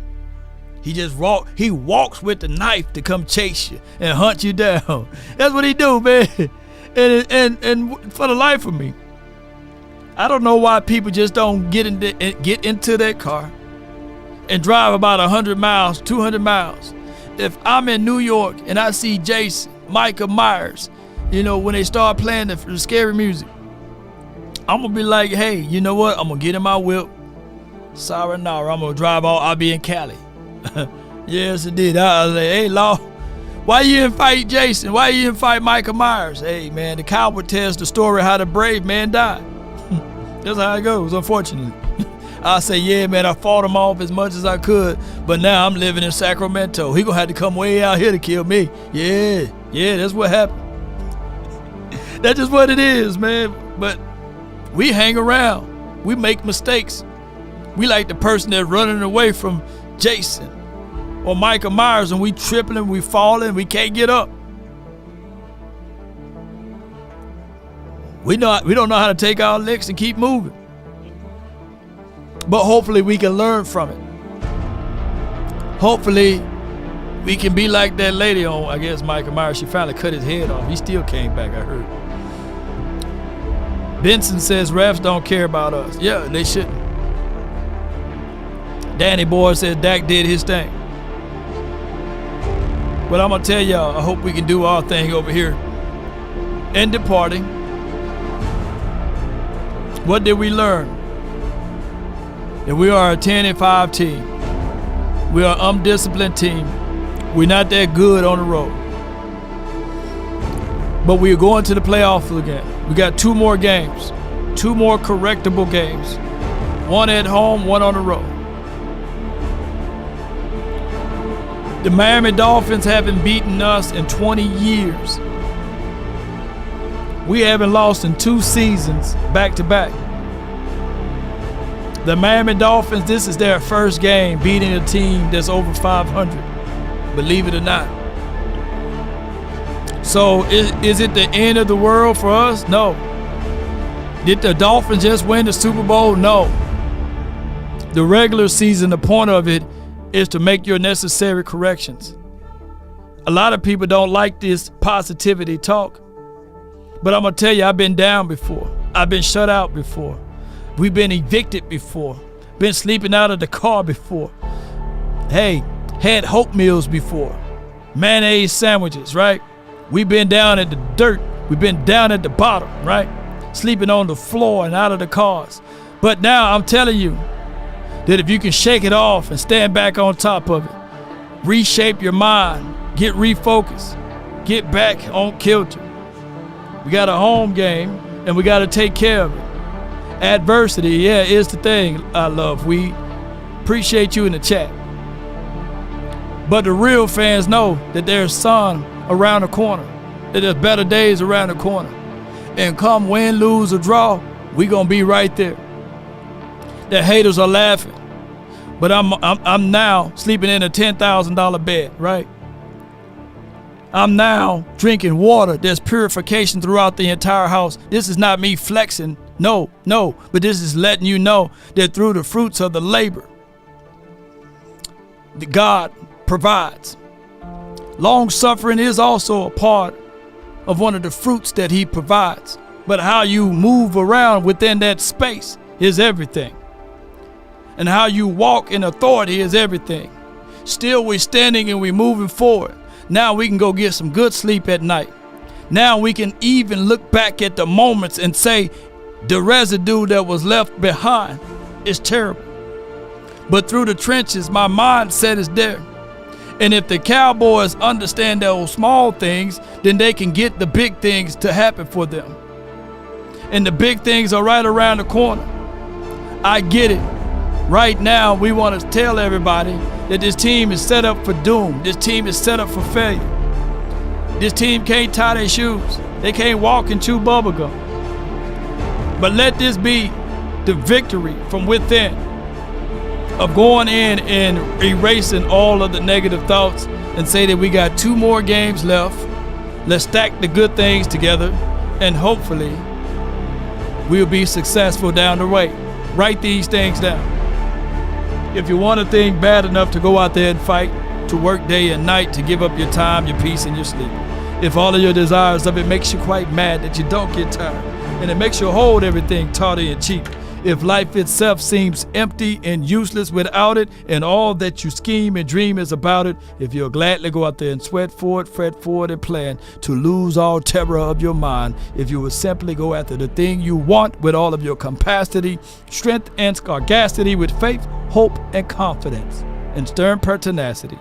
If neither cold, poverty, or famish, or fame, or the sickness of your body or brain can turn you away from the thing you want, if dogged and grim and besieged and beset, with the help of Almighty Cowboy Nation, you will get it. Appreciate y'all. One love. Hey, Merry Christmas, Happy Holidays to you all. If you have loved ones, hug them, kiss them, let them know that you're here for them, regardless, win, lose, or draw. This is just a game, and everything else will remain the same. That's been my time. I really thank you all for yours.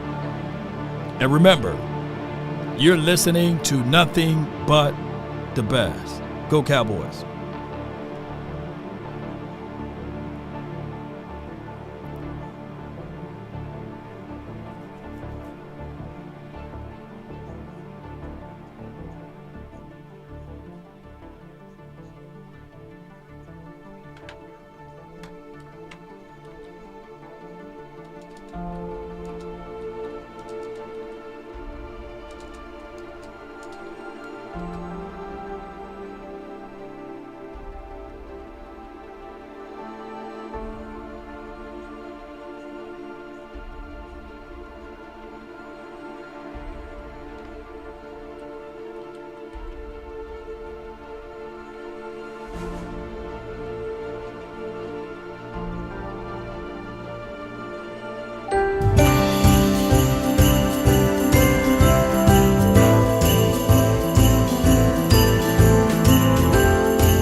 Whoa, oh, oh. La da da da, oh, oh, oh. La da da da, oh, oh, oh. La da da da. Making our Christmas memories. I've been working so much lately, I can barely find the time to sleep. Yeah, I spend my time running around, keeping people pleased. But this is my favorite holiday. It's a chance to start over new. 'Cause I missed you, so I'm letting go of everything but you. These are the good times with you. Baby, this year it's just gonna be you and me. Hang by the fire and chill.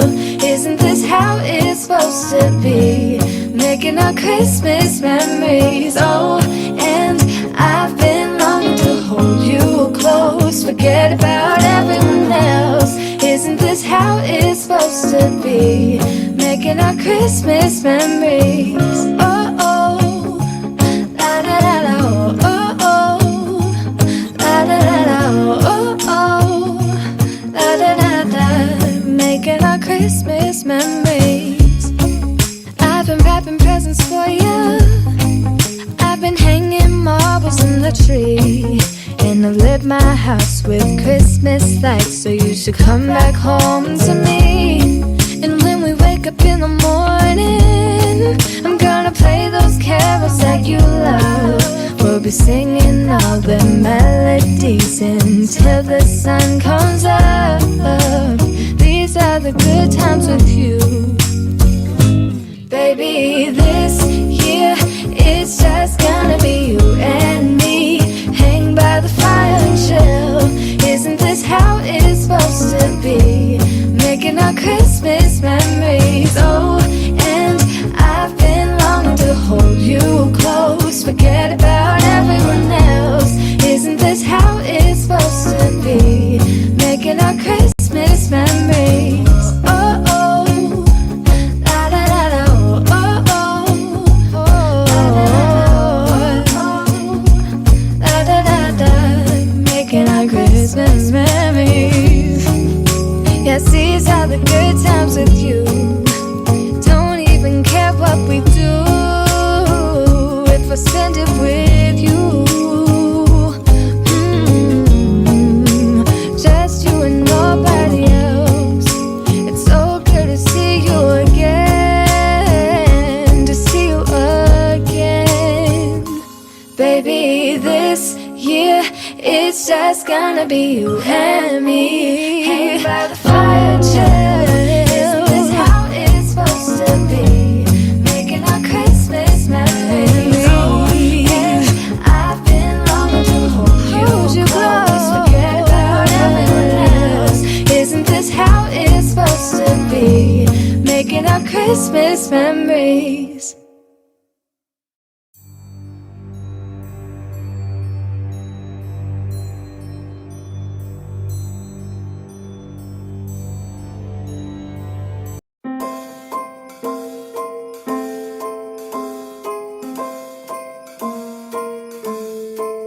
Well, I'm all for Christmas, all the happy smiles and the wishes, and I want it all from the lights to the mistletoe.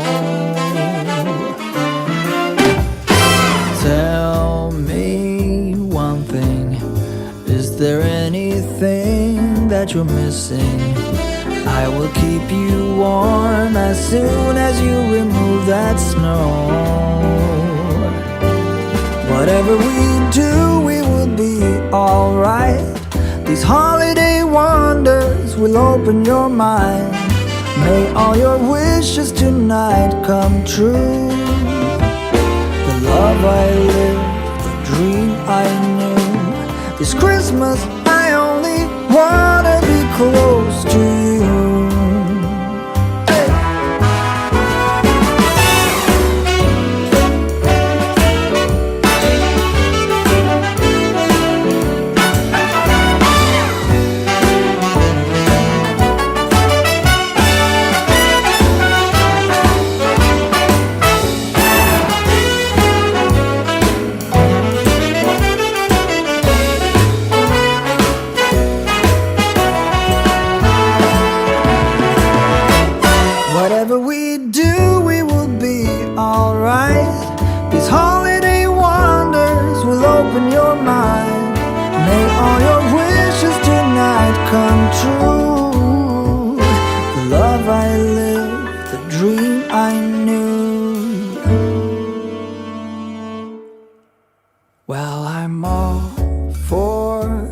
Christmas. It's a magical time full of kisses.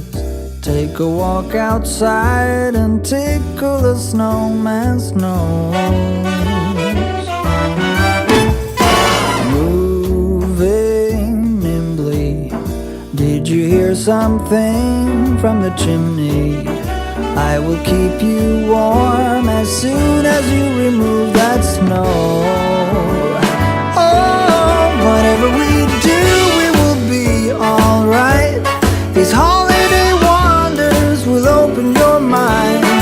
May all your wishes tonight come true. The love I lived, the dream I knew. This Christmas, I only wanna be close to you.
Merry Christmas, baby.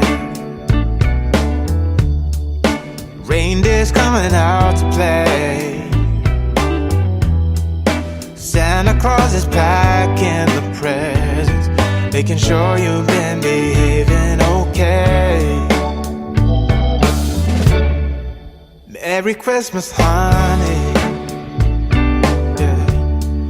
The snowman's dusting off his hat,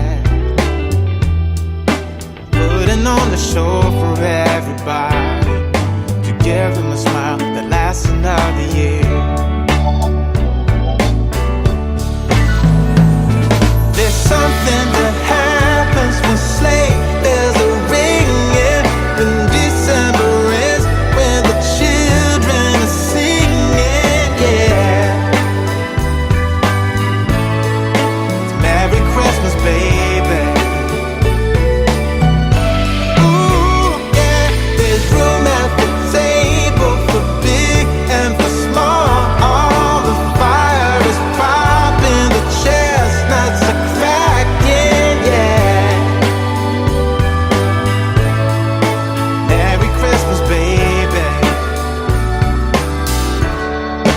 Merry Christmas, baby.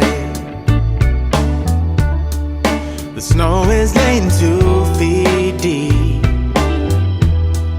Now wish upon a falling star, so all your secret dreams can come true. There's something that happens when sleigh bells are ringing, when December ends, when the children are singing, yeah. It's Merry Christmas, baby. Ooh, yeah. There's room at the table for big and for small. All the fire is popping, the chestnuts are cracking, yeah. Merry Christmas, baby. There's something that happens when something that happens when December ends, when December ends, yeah, yeah. Oh, it's Merry Christmas, baby. Merry Christmas, baby.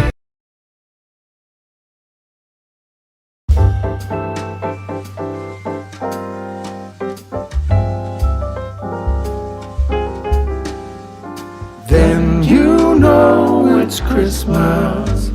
When the snow starts to fall, then you know it's Christmas for the children above all.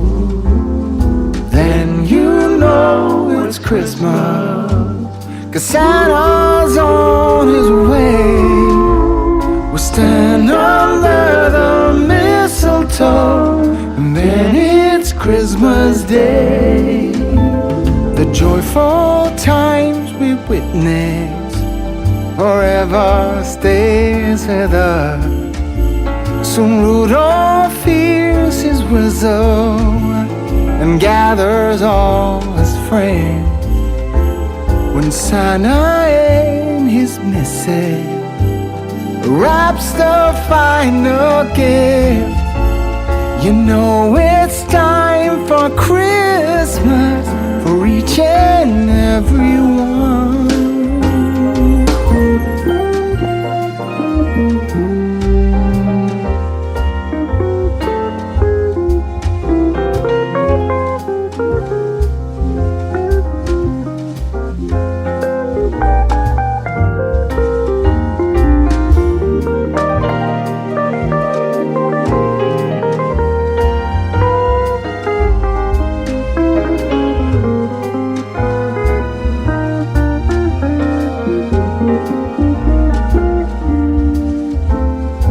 Then you know it's Christmas when the snow starts to fall.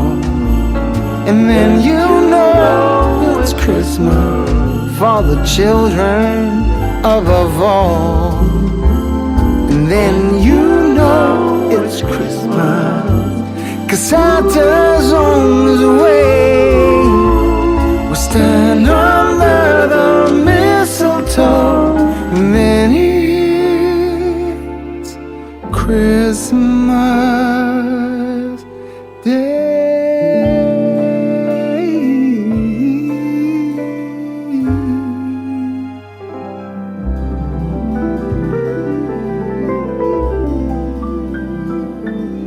Until next time, and remember, you're listening to nothing but the best. Let's go.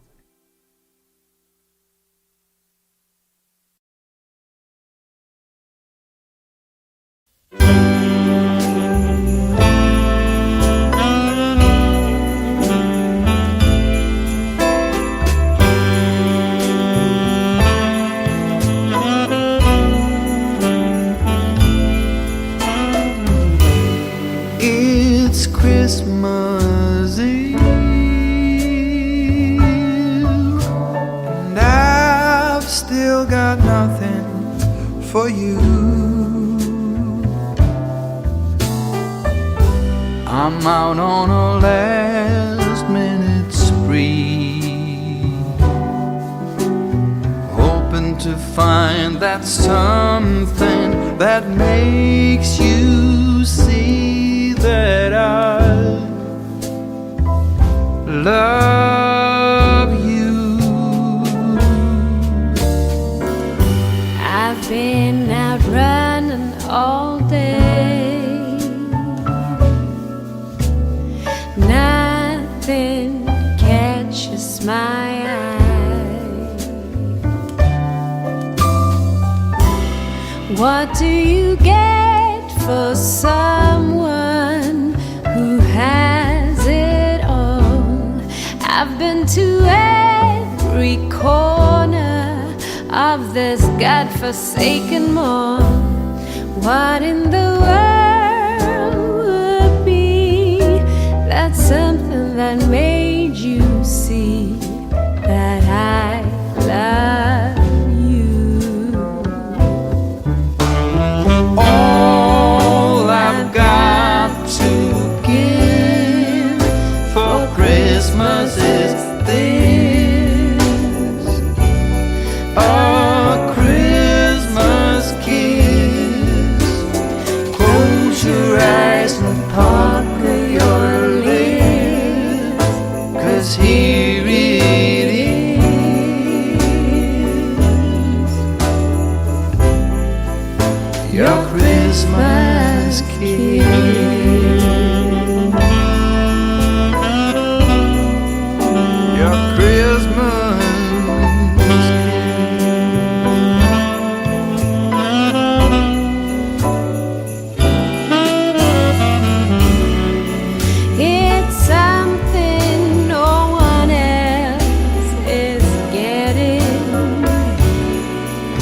It's something you won't be soon forgetting.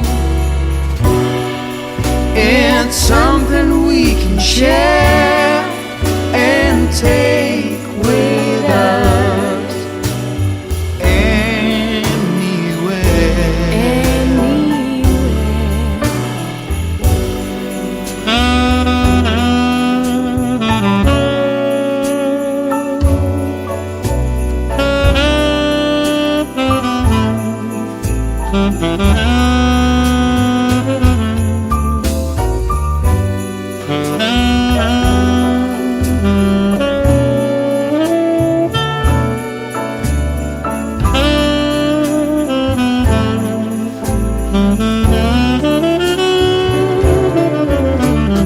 all I've got to give for Christmas is this, a Christmas kiss. So close your eyes and pucker your lips, 'cause here it is, your Christmas kiss. All I've got for Christmas is this, a Christmas kiss. So close your eyes and pucker your lips, 'cause he